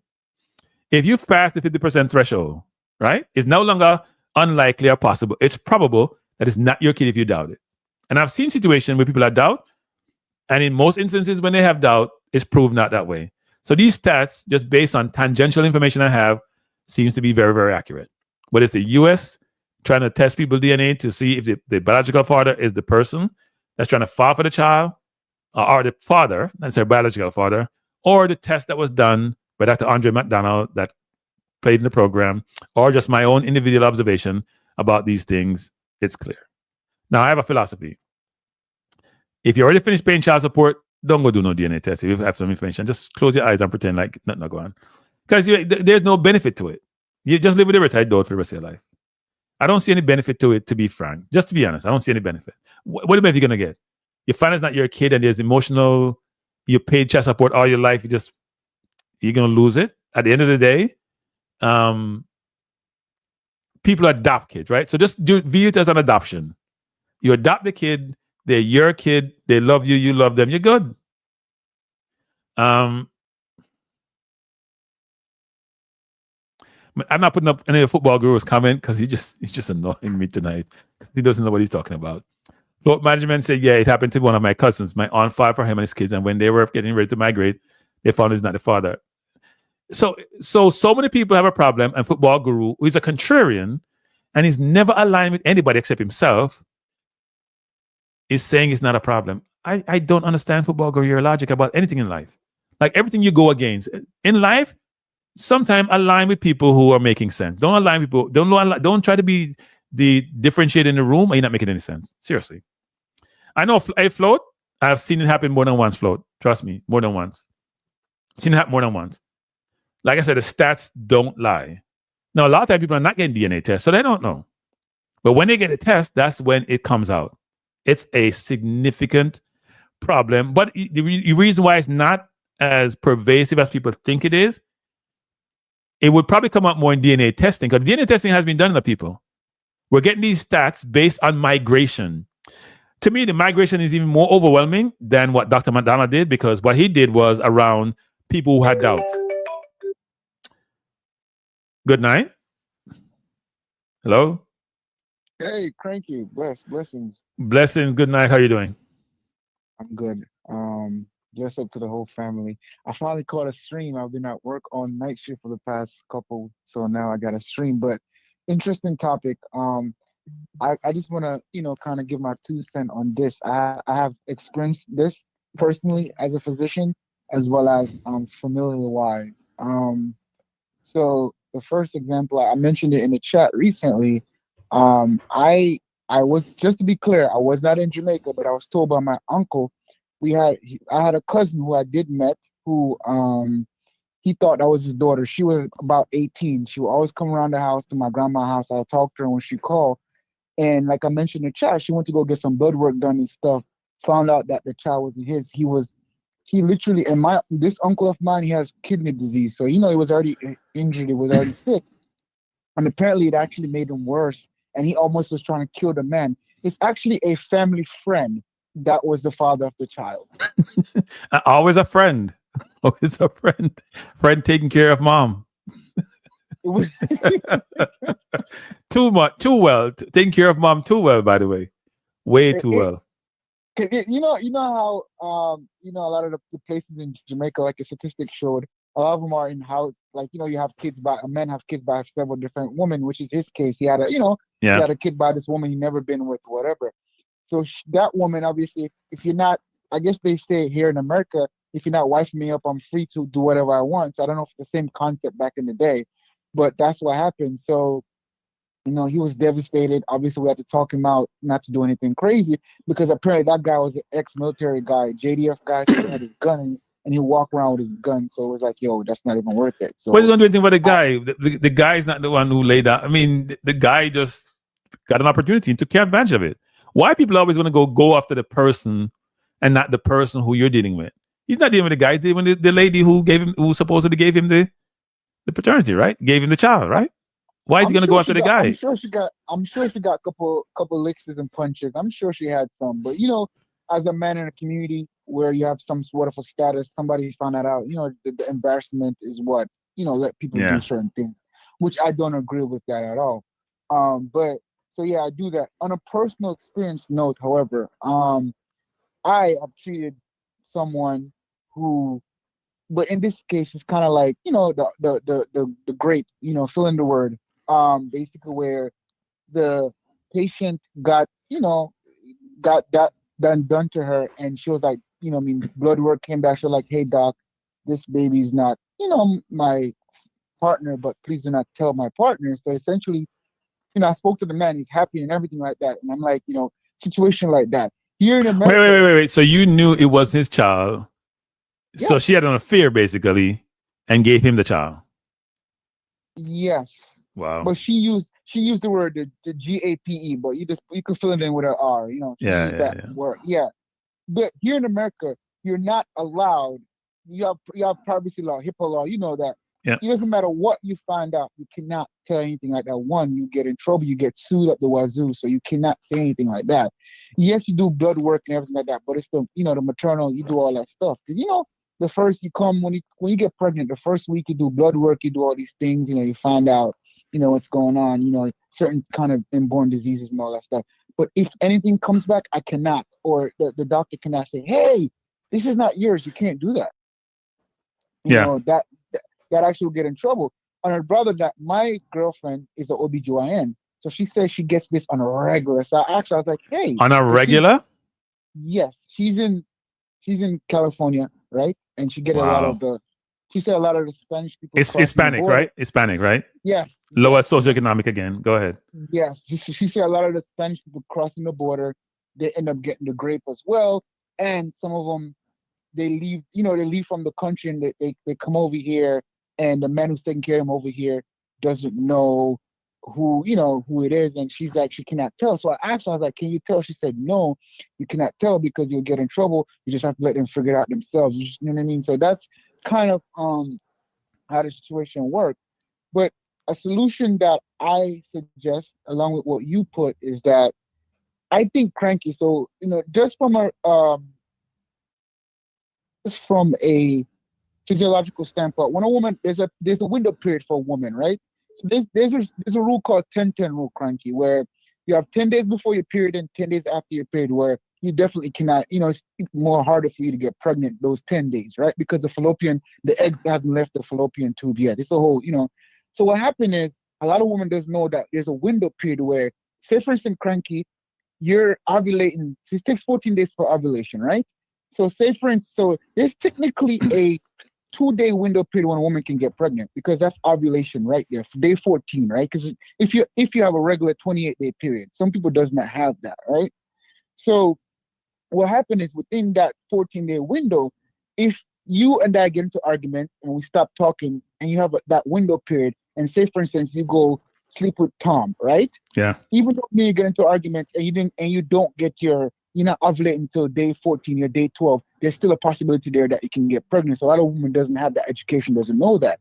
So therefore what they do, they come back home and give the baby to the dad because like, yo, blah, blah, blah, I didn't sleep with anybody, I didn't this and do that. So that's kind of like the education aspect that people does not know. So sometimes the woman doesn't know that fact as well, because truthfully, not everybody get their period on a regular basis, right? Because if you do it, you can time it. There's apps that can actually time it, that can tell you, hey, this time is coming. So those are some things. So I do think that, I mean, there's things I don't, to me personally, cranky, I wouldn't do generalized or widespread paternity tests. I wouldn't do that. But I do think that if you have a doubt, that the men should always have the right to say to the doctor, hey, can we do a paternity test here? But they cannot do that. It's the woman that holds all the right. She's the one that holds all the right. Yeah. No, understood. And in America, it's all about the woman, actually, to be frank. Yeah. It's all about the woman. Especially when it comes to like child support. It's all about the woman. She gets to have the kid. You told them don't even get visiting rights. Even though the courts may grant you, kid can't visit you. And it's beneficial to the woman. I think it needs to be much more balanced, actually, but it's not. Do you know, Cranky, that if you sign that birth certificate and you found out you're not the child again, you still are liable to pay for all these child support? Yep. And the court may or may not take your name off because they would have said that you established a relationship with the child, and the child is not going to benefit from that aspect of it. So it's a very tricky situation. And I know this because the last time I went to Jamaica was 2022, and I told my cousin. My cousin was like, "Yo, why don't I have no youth yet?" I was like, "What?" I was like, "Bro, I do not want to have any child until I get married." Now, granted, and I'll make this clear, does not mean that me getting married doesn't mean that I can get a jacket, right? But it's less likely if I at least do it versus, it's less likely, or it's not as high if I'm out there spreading my. You can always get DNA tests. You're a doctor too. You can always get DNA tests without anyone knowing. Well, it's easy for you to go get DNA tests. I always tell myself if I ever unfortunately do something illegal I don't want, I'll either put something in a drink or I shouldn't say this. Hey, here's my philosophy. Trevor Spence asked the question, so how you deal with it when it's not your kid? It depends on what age the kid is.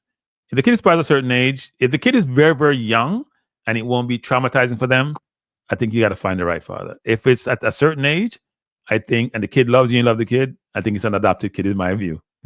That's how it works. You treat that how you treat your kid, don't treat them any different. But if the kid is at infancy age, like they're 1 or 2 and the connection is not there, then I think you can afford to allow the kid to find their biological father. But at a certain age, I think it's a very, very traumatic, and I would just move on. I would just allow the kid to be in my household and go with that flow. Some people wouldn't take that approach, but that's me. It's not about the woman, it's about the kid. Now, would I stay with that person? No, hell no. That ain't happening. But I would still want to engage a kid because I have this philosophy, actually, which is a little bit different. I think every person who is able to do so should take care of a kid who is not their kid, if that makes any sense to anyone. Meaning, you either, doesn't mean they come and live with you, but financially, if you can, or mentorship wise, that's, especially in our community, that's my perspective. So I'm a little bit different when it comes to that. Go ahead, doctor. Wait, one second. I think I lost it. Go ahead. I agree with you, but there's a lot of aspect that goes into that because remember, as a child, right? Or as that child get older, there's certain things that you need to know. Like, for instance, genetic testing, right? Cranky, if you and I so happen to, we have different genetics, right? There's certain genetic that's stronger on my side of family. There's certain genetics stronger on your side of family. So not only that the child in a later end of life also suffer, is the fact that they're going forward not going to know what they're privy to or what they're exposed to. Like, for instance, there's several different child diseases that can happen, right? So those things can affect something. Because like me personally, when I tell myself when I'm going to get married, I'm going to test my, whoever I get married to see if we have any sickle cell. Because if she a sickle cell carrier and I'm a carrier, I'm not going to marry her because I don't have a sickle cell disease child. I don't want to have a sickle cell disease But maybe child. that would be a point where they can, you can do some gene therapy or whatever it is to mitigate that risk. Who knows where technology is going and what AI is doing? No, not that's true, but that's just some example how it is. But from a larger thing is psychological damaging because, you see kids growing up and you wonder why they do certain things, and these are some things that leave lasting effect, right? Yeah. And then obviously you can, I guess, hopefully one day, since we're on this topic, we can touch on the topic of like, the grape and the molestation coming up and how, you know what I mean? But these are certain things that like actually does matter. And to be honest with you, I do not, and I'm saying this loud and clear, I do not condone any sort of killing or anything like that. A man should be able to control himself and walk away. But emotion is strong, Cranky, because I'm telling you, I get mad sometimes with my girlfriend and Cranky. I have to control myself because I'm like, ugh. You know what I mean? So imagine you take care of a child for 10, 15, 20 years, comes to find out that's not your child. Do you know what will happen to these women? And again, sometimes those women themselves doesn't know that. I mean, I end on that. No, you have had situations which have been fatal in Jamaica. That's why you hear Clark was talking about that actually in that interview that he was doing, where you've had those situations where the father finds out and ends up tragically. So that's the extreme case. But here's what people are missing this whole equation. So yes, there's focus on the child and the father, but part of the father's challenge is the distrust, the betrayal, and the view that your partner's being with somebody else. Now we know how Jamaican men are, right? They do it, but they can't take it. But that's part of the big issue for them, which is, and the kid's gonna be right in the middle, get caught in the middle. You're gonna have that split, which is don't want to be the mom and I don't want anything to do with the mom. That's how that normally works a lot of times.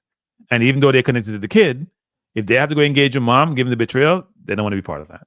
That makes it difficult. Yeah, that's true. But Cranky, I'll let somebody else come on. But you're a good topic, man. I appreciate this. It's tough. It's really bad. It hits the ego as a man, obviously, and it's clear because what I noticed, when I'm online, right? I scroll online and I hear people talk about it. Oh, Jamaican men have 15 wives and 15 this. But lo and behold, we know that, right? We know that.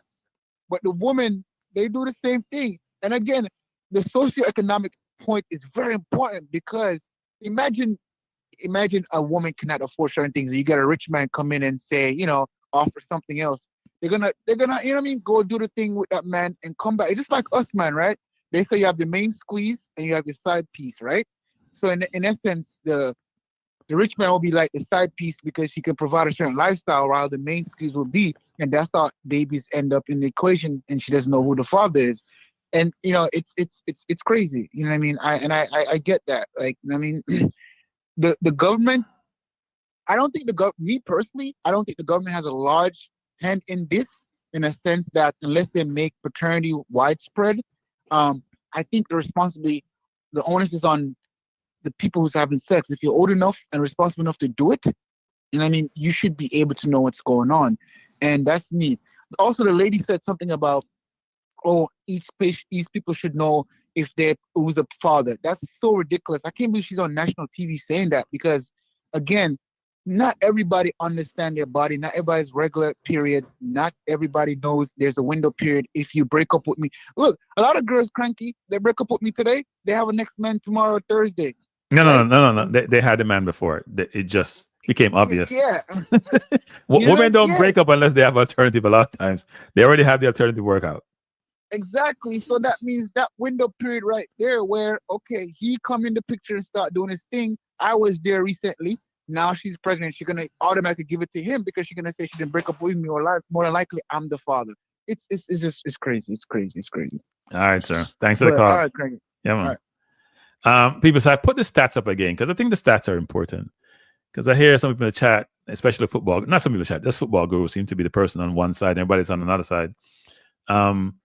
You can skip all the stats I have there. Infidelity rate for women and men, average sexual partners for women and men, paternity fraud for instances on average and for those in doubt, birth outside of wedlock, and abortion rate. Jamaica is either equal or above the US, the United Kingdom, or global average, right? At least from the assessment that I've done. And these are not necessarily good things to be, given the situation. You see, 86% of kids in Jamaica are born outside of wedlock, people. That's to me, that's one of the most damning stats out there, which means they start out economically challenged in a lot of instances because of one-parent household. Now, yes, you could have a partner in the household and you're not married, but that level of commitment, therefore, is not there per se. And in essence, there are a lot of kids who grew up in an environment where they don't have that male figure. And if you're going to give it to a father who is also, frankly, not the biological father, you're only exacerbating the situation. Look at the numbers, people. 25 to 34% on average, 70% when there's doubt. That 70% was the testing that's been done. And then it relates also to 70% that the U.S. Embassy. So you're trying to come to America, you're trying to determine the DNA for the kid or the paternity of the kid, and you find out you can't fly out. There were instances I've read where man had 4 kids, 1 was his. Man had 4 kids, none was his. Like 4. And sometimes it wasn't the same father. It was 4 different fathers. It's crazy. These stats are off the chart, people.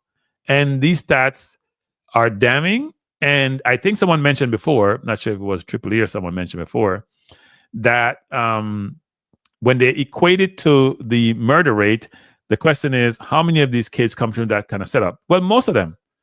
Most of them. Right? Most of them come to that setup. Most of them come to that setup. I think there should be more DNA testing for a lot of things. Diseases, things of that nature. More DNA testing to make sure if you're going to have a kid with someone that kid in at risk of XYZ, you should have the chance to make that decision versus of a kid which may be born with certain genetic defects. That should be done.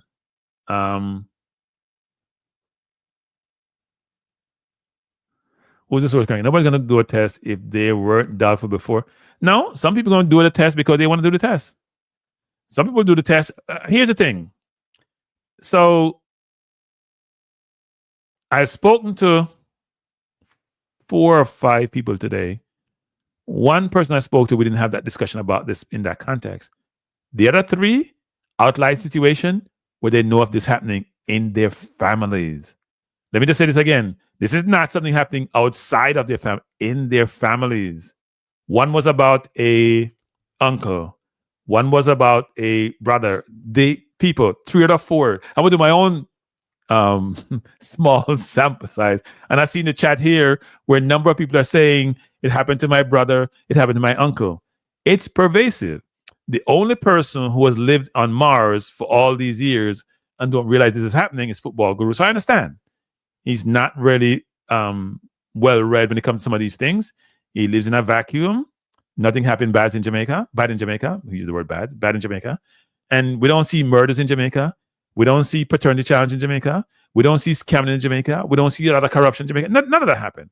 It's a figment of our imagination. So we understand, Football Guru, what your perception and thought process is, and we thank you for your contributions, even though I think sometimes it's challenging. It's challenging. But people, I hope you enjoy the discussion. If you want to call in, we can have a conversation, But like I said before, it's 53 of you in the chat. If it's 45 men, 15 of you kids, if you have kids, may not be a kid, and it sounds terrible, but it's fact. I would suggest that if I was going to have any kid, I get a DNA test from day one. I dead serious. If I was going to have a kid now with anybody, I don't care who the person is, I'm going to do a DNA test.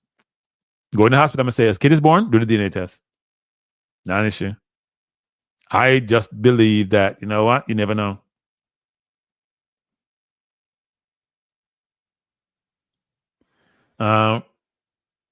Cranky, what do you mean, Red Ball? I'm not sure what you're talking about. Yeah, no, Red Baller, it's all Jamaicans. All Jamaicans. No, it's all Jamaicans I talked. No, one person was Jamaican. We didn't talk about that. So the 4 people I talked to today, one was in Jamaica. We didn't talk about it. The other 3 people I talked to were all Jamaicans. And yes, one was brother, and 2 were uncles, actually.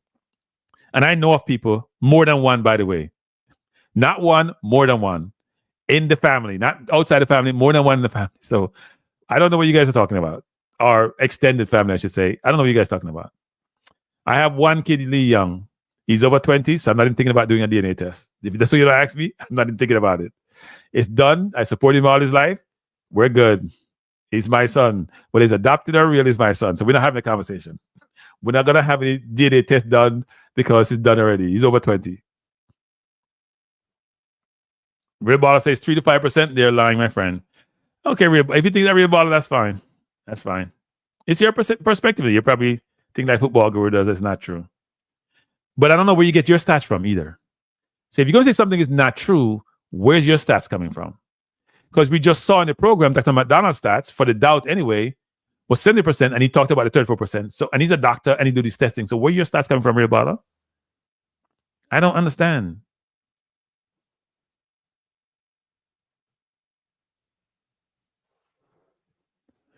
No, I'm not saying dependent, but here's the problem: you don't understand, Football Guru, which is this. What they're saying is that some people can't afford the test. The test can be prohibitive. Not everybody have your money in a Football Guru. Not everybody have your financial resources. Some people can't afford it, and it's not the most important thing on their agenda because they have to make choices financially. Drew Ross said, why men in denial come to this? I don't know.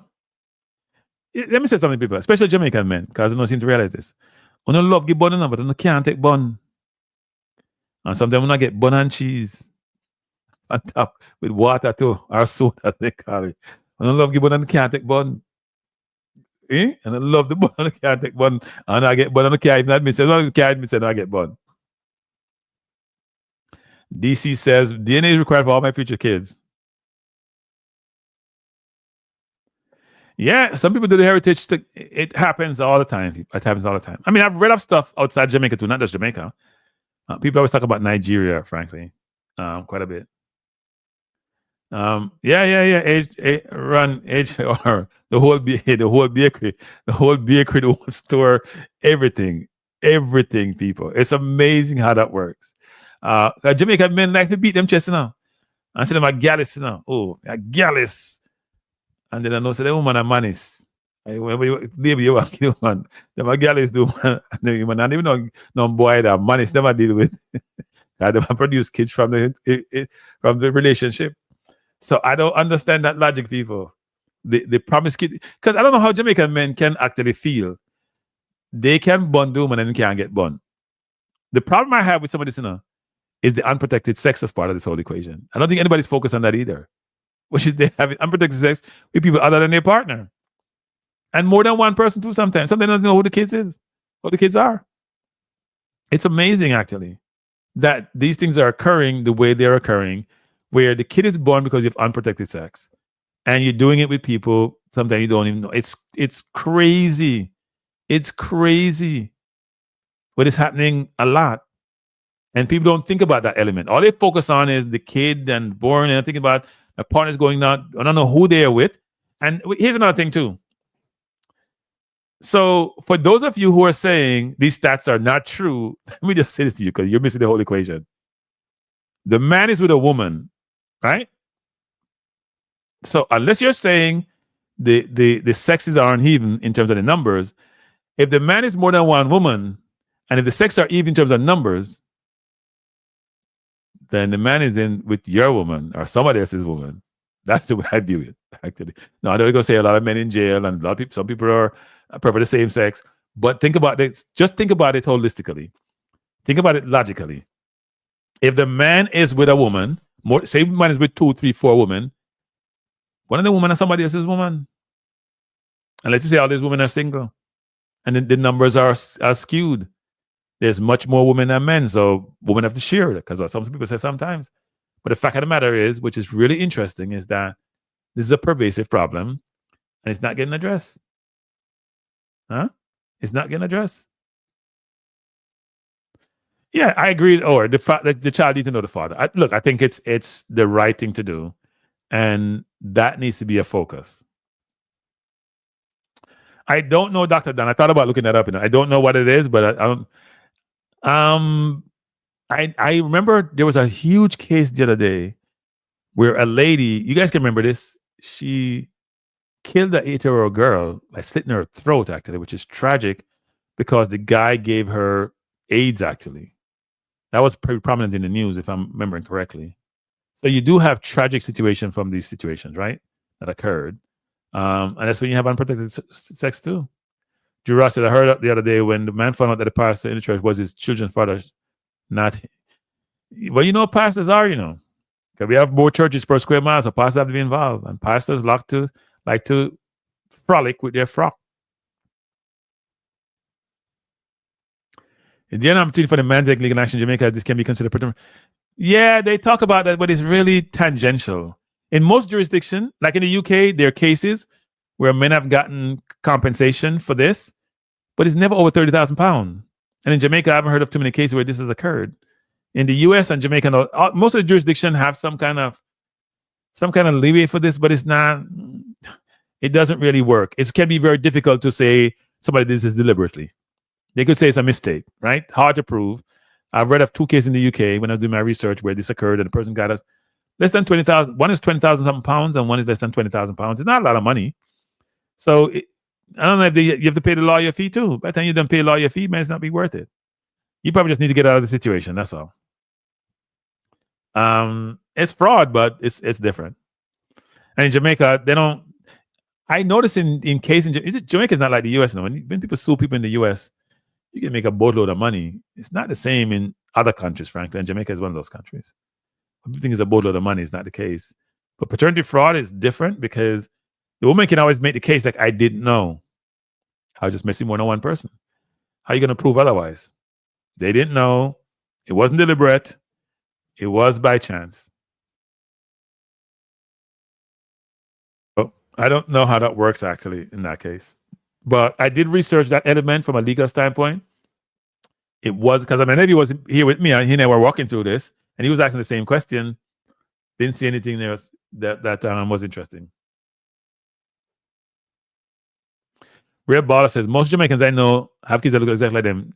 Happens, but it's greatly overstated. Okay, Real Baller. Most Jamaicans you know have kids who look exactly like them.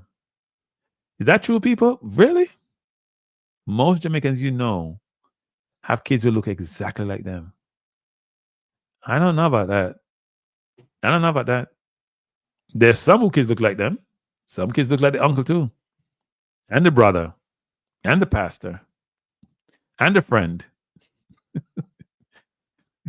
So I don't know about they look exactly like that. I don't know what exactly like they mean.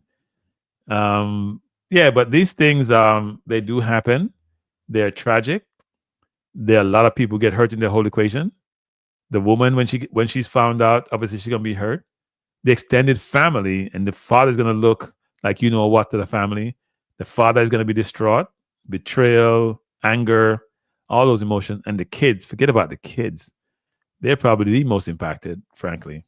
The fathers and the kids probably most impacted, but especially the kids who are now in limbo, frankly. Yeah, I heard about for the hype actually about something like this. Yeah, I did hear about that. Or if a child must have resemblance for both mom and dad. Yeah, and I put enough pressure on people.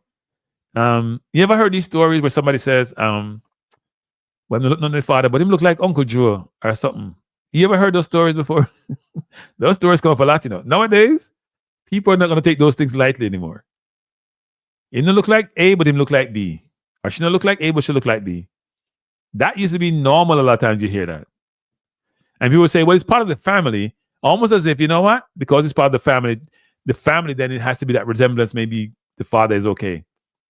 It look like Uncle Joe, our Uncle Paul, our Uncle Trevor, Uncle look like that. When it probably was Uncle Joe, frankly.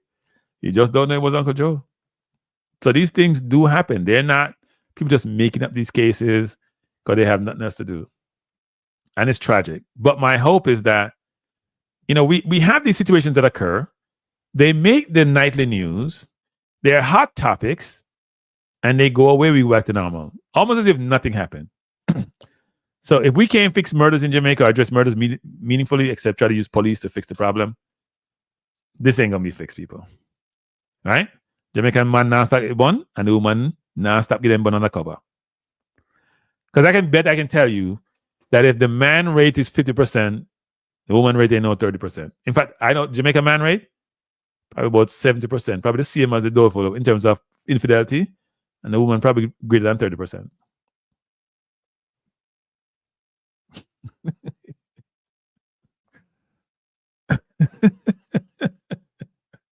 Well, or maybe too much information. Too much information.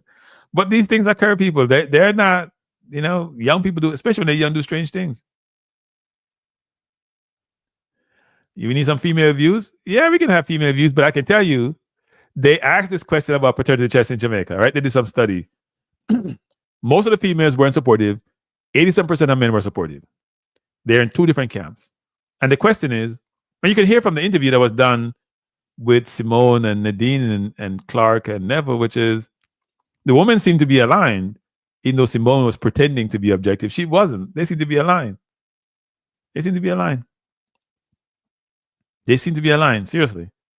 I don't think it's the case where in that situation, the women are going to come out and be contrary to another woman's perspective. They're defending their camp. And it's understandable. But I don't see how you argue paternity test if you can get it done. I don't see how you argue that. To me, I don't see how you argue that. I just don't. I don't see how you argue that, frankly. it is logical to me that at birth, when the child has no recognition, understanding of what's around him, that if you know who the father is, it saves so much pain, so much challenge, so much hurt down the road. And why wouldn't you do it? But anyway, people, let me sign off by saying this. I hope you enjoyed the discussion. Dr. Dan, thanks for calling in. I know that the doctor said in the interview he did, Dr. McDonald, that subsequent to them having some, I think they had some session, fathers went out and got tests. Somebody called their dad and said, "Are you my dad?" Right? People start having doubts. And a lot of times the doubts are in the family. And a lot of times the adults are the ones who tell the kid that you're a jacket. I've seen that happen. They're saying the kid is a jacket. The kid over here, they're a jacket. They only know what it means sometimes. Eventually they get older enough, but they don't ever do the DNA test. But they're saying, I'm sure it's a jacket. So people are making determination and assumptions even before they have empirical evidence to substantiate the situation.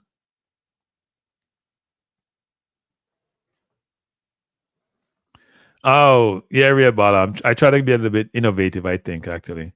Not use the same one. Yeah, I know that same old one, actually. But no, I sort of I create my own stuff.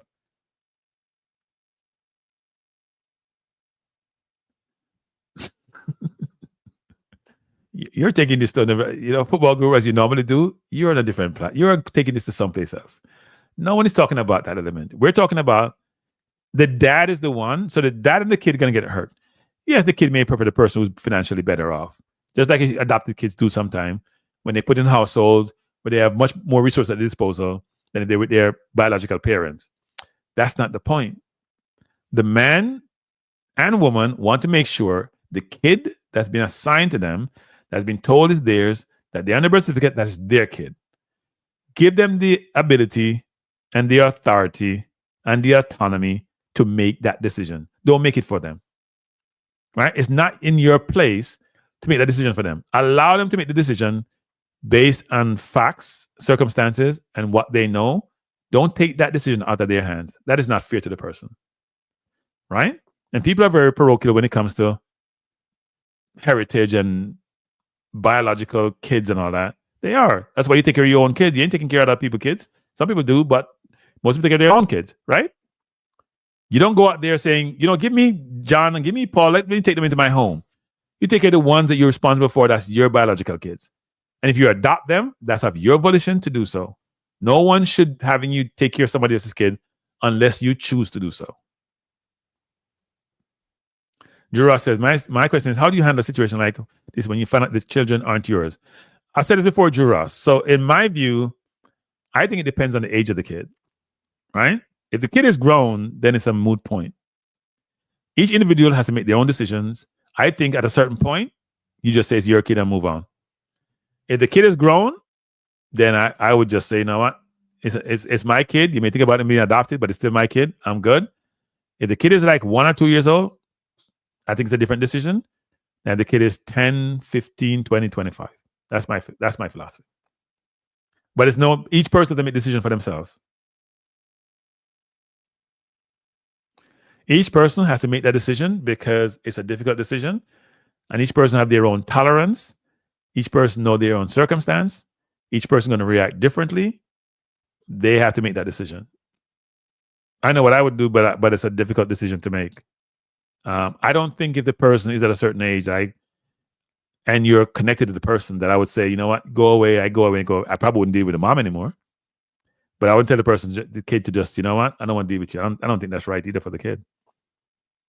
You build relationships with kids who are not your own, much less one that's grown up as your own. At the same time, that's going to linger. But especially if the kid is grown, like, get over yourself. That's my view.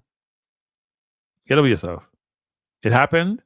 It's unfortunate in terms of you, the kid, all the people involved, but that kid grew up as your kid. So what changed except the fact that you didn't donate whatever it is that made the kid? I say get over yourself. So that's my view, people. Let me sign off by saying this. Real baller and football guru are saying it's not a big problem. I don't agree with them. I think the stats speak for themselves. I also think that Jamaica has a lot of issues. This is just another one of those issues. And I think what this shows in Jamaica is that the culture needs to change. It's not necessarily just the woman need to change or the man need to change or, XYZ, we have too much guns coming in, people are too poor. Yes, those are all contributing factors. But the culture has to change. The culture has to change whereby people have to know about ethics, honesty, norms, differentiate good from bad. Because you think about murders and scamming and all those things, that's not a good thing. And those things are pervasive. If we teach the kids in school to do the right thing, right? Do the right thing. And here is what right looks like. Then it's a different discussion. It's a different engagement. It's a different way of those kids growing up. But the men also, I'm going to beat the men to have to do better. Because if you're not married to the woman, you're going to be part of the kid's life. 86% is outside marriage. And a lot of times the men are out there doing what they're doing. So they're not part of the kids' lives, financially or otherwise. Which then means the kid grew up in an environment which creates problem later on for the society because they're running wild.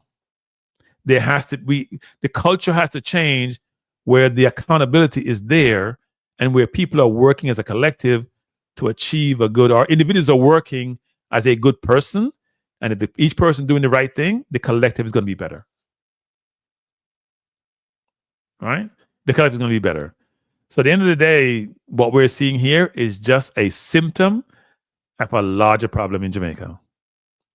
And the reason why I brought this up was because somebody showed me a video that some person was showing on TikTok saying 70% of the kids were born of XYZ. They didn't even qualify it by saying those in doubt. I was like, those stats don't seem right. So I did my own research and figure out the stats weren't wrong, but the stats are still bad. The stats were wrong that the person was quoting. They were doing it because there was a TikTok video that went viral that was wrong, but the stats are still very, very bad. And it's election season, so nobody's going to look at this. And frankly, I'm not sure people believe that. Here's another thing to people before I go. Sometimes you have so many problems. The question is, which problem do I address? I have scamming problem. I have gang problem. I have murder problem. I have guns problem. I need to improve my infrastructure. I have educational, I have resources problem because I can't support the schools the way I want to. I have so much problems. Where do I start? And is this the main one I will focus on? But this is key in the sense that you need support for the kids that informs the society. And if you don't have that, you're not going to have the best citizens growing up. They're going to be individuals who are not going to be best for the society. And you're going to have problems. All right, you're going to have problems. So I'll sign off by saying thanks for being here. Appreciate you being here. I was only going to do this on Balanced View, but I said, you know what? I think a lot of people come more on Cranky Live, so I did that. But I'm still focused on my Balanced View channel. I want to grow the channel. That's why you see me have the Balanced View here. I added the Cranky Live at the last minute because I wasn't going to do Cranky Live at all, but I figured I'd maximize the viewing audience. Let me see what Before the Game is saying. He has a bunch of comments. Cranky Live, a woman took a man before the court for child support. He was asked if the 4 kids is his. He said he's not sure about one. The manager told him he's unsure about one. He should do paternity test for all. When the results came back, none of the kids were his. No lie. It happened at the Arima Magistrate Court. Yeah, that's the problem. He wasn't sure about one. So Real Baller, maybe the one didn't look like him and the other 3 looked like him, but none of them were his. Probably look more like the mom. That must be devastating, people. You're supporting 4 kids. You know what it takes to support 4 kids in today's society? 4 kids, none of them are yours. 4 kids, people. 4.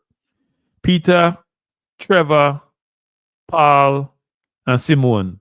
And none of them are your kid. It's not a man or men. More than one man. Kids. So that means I don't want to think about it, people. I don't want to think about it. I don't want to think about it. But if you have 4 kids, then you should be happy. 2 may be yours. Give me the stats. 2 are yours. Or 2.5 are yours. Some of the kids are wicked. You know what? I'm not going to call the women wicked in a Dr. Dan. I must say we as people are wicked in a lot of sense. Because the man is much better. The man will give a bun. She can probably give the man bun except she can't have a kid. The man can't have a kid. Because if man could have kid, people, and then would I give people jacket? The way Jamaica man is promiscuous. And then would I throw jacket like that can go for sale. I don't know real about why not get notifications. That's weird, actually. People keep telling me this, but notification bell is there, so you gotta click the bell. I don't believe it. Judd would test all the kids. He said they test all the kids, football guru. You're so busy trying to deny something you have no idea about. You just said they test all the kids, and when they come back, and then you're saying it's not. You don't believe. What do you believe in, football guru, except the JFF? I don't know, Dr. Don. I don't think women are wicked. I just think that women sometimes think about it. So you went out and you did something inappropriate, right? You cheated on your partner and you're pregnant. What are you going to do? You can either have an abortion or you're going to assign the kid to your partner, and then your partner may not be financially, the person who you cheated with may be a married person, so they can't afford to have the kid. It may be a situation where they're financially unable to take care of the kid. Or maybe you want to maintain a relationship with your partner and you can't tell them as they're going to leave you. You sometimes put yourself in a hole you can't get out of. Juras says, not much a bun. It's Ron Tell and kids are his. No, we're not disagreeing with that, Juras. We're not agreeing. All the point I was trying to make is that if men could have kids, they're probably in the same situation. But but sometimes the woman may not even know whose kids it is. Whose kid it is. Maybe they don't know. Because if they're copulating with more than one person at the same time period, how are they gonna know which one it is? They just get. Sometimes it's not. People think it's all deliberate, but they give it to the wrong person. No, if you're messing around with one person and you have the kid, you may not have any idea who it is. Aren't also them know? No, man, I don't think they always know.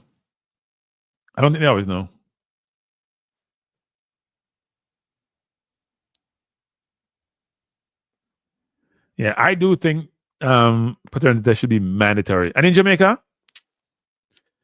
paternity test should be mandatory. Definitely mandatory. All right, football guru. I can't believe it coming because you make my head hurt me. So people, let me just say this. I'm gonna say good night, but thanks for being here. I appreciate being here. Hit the like button. Tell your family and friends about the program. Have them watch this show that we just went through. And Devon said this jacket going to cause a lot of problems. Yeah, more than one jacket. Yeah, more than one jacket. Or is convinced about these things. Triple E saying all it needs to be done when people work at JVF because one person always mentioned credibility makes no sense. Yeah, Triple E will talk about that another time. But yeah, that's an interesting one. All right, people. I'm gonna say peace out. I appreciate you being here. Have a wonderful night. Thank you. And please hit the like button. Let me see if I have the thing again. If you haven't subscribed to my Balance View channel, please do so. Please do. I'm trying to get it out there so I can stop doing, because Cranky Lives will just be a sports channel. It's not supposed to do this. So click the Balance View like button. I'm going to do more of these programs on Balance View. I've done a few more videos that I need to publish, but I haven't published them yet. I'm going to talk about the Trump saying China should be out of Jamaica. In fact, I already talked about it. I just haven't published the video because I was trying to get, because you know what interesting about these programs? I was watching the guys who work at CNN. I think his name is Martin. And I noticed he only does reaction videos. But then I write to these organizations to get the ability to maybe subscribe to get the videos, and I can't find out who those people are. So if anyone in the chat know, how are you getting involved in some of these media organizations to get access to their videos for, obviously, they're going to charge a fee, because reaction videos are the easiest and the best thing to do when someone come out and pontificate about something or they have a panel discussion and you react to what they said and give you a perspective. That's all of those individuals who do politics or news are doing nowadays, which I'd like to do myself on my Balance View channel. So if anyone will have that insight, because I've been trying to write to these people and try to get feedback, even wrote to TVJ, I still didn't hear back from them. So I don't know how that works. But anyway, have a good night, everyone. Thank you. I don't have a music going out because this is, at least I don't think I have a music going out. It's Balance View. So good night, people. Thank you. Hit the like button, hit the subscribers bell, Real Baller, find the notification bell and hit it. And peace out.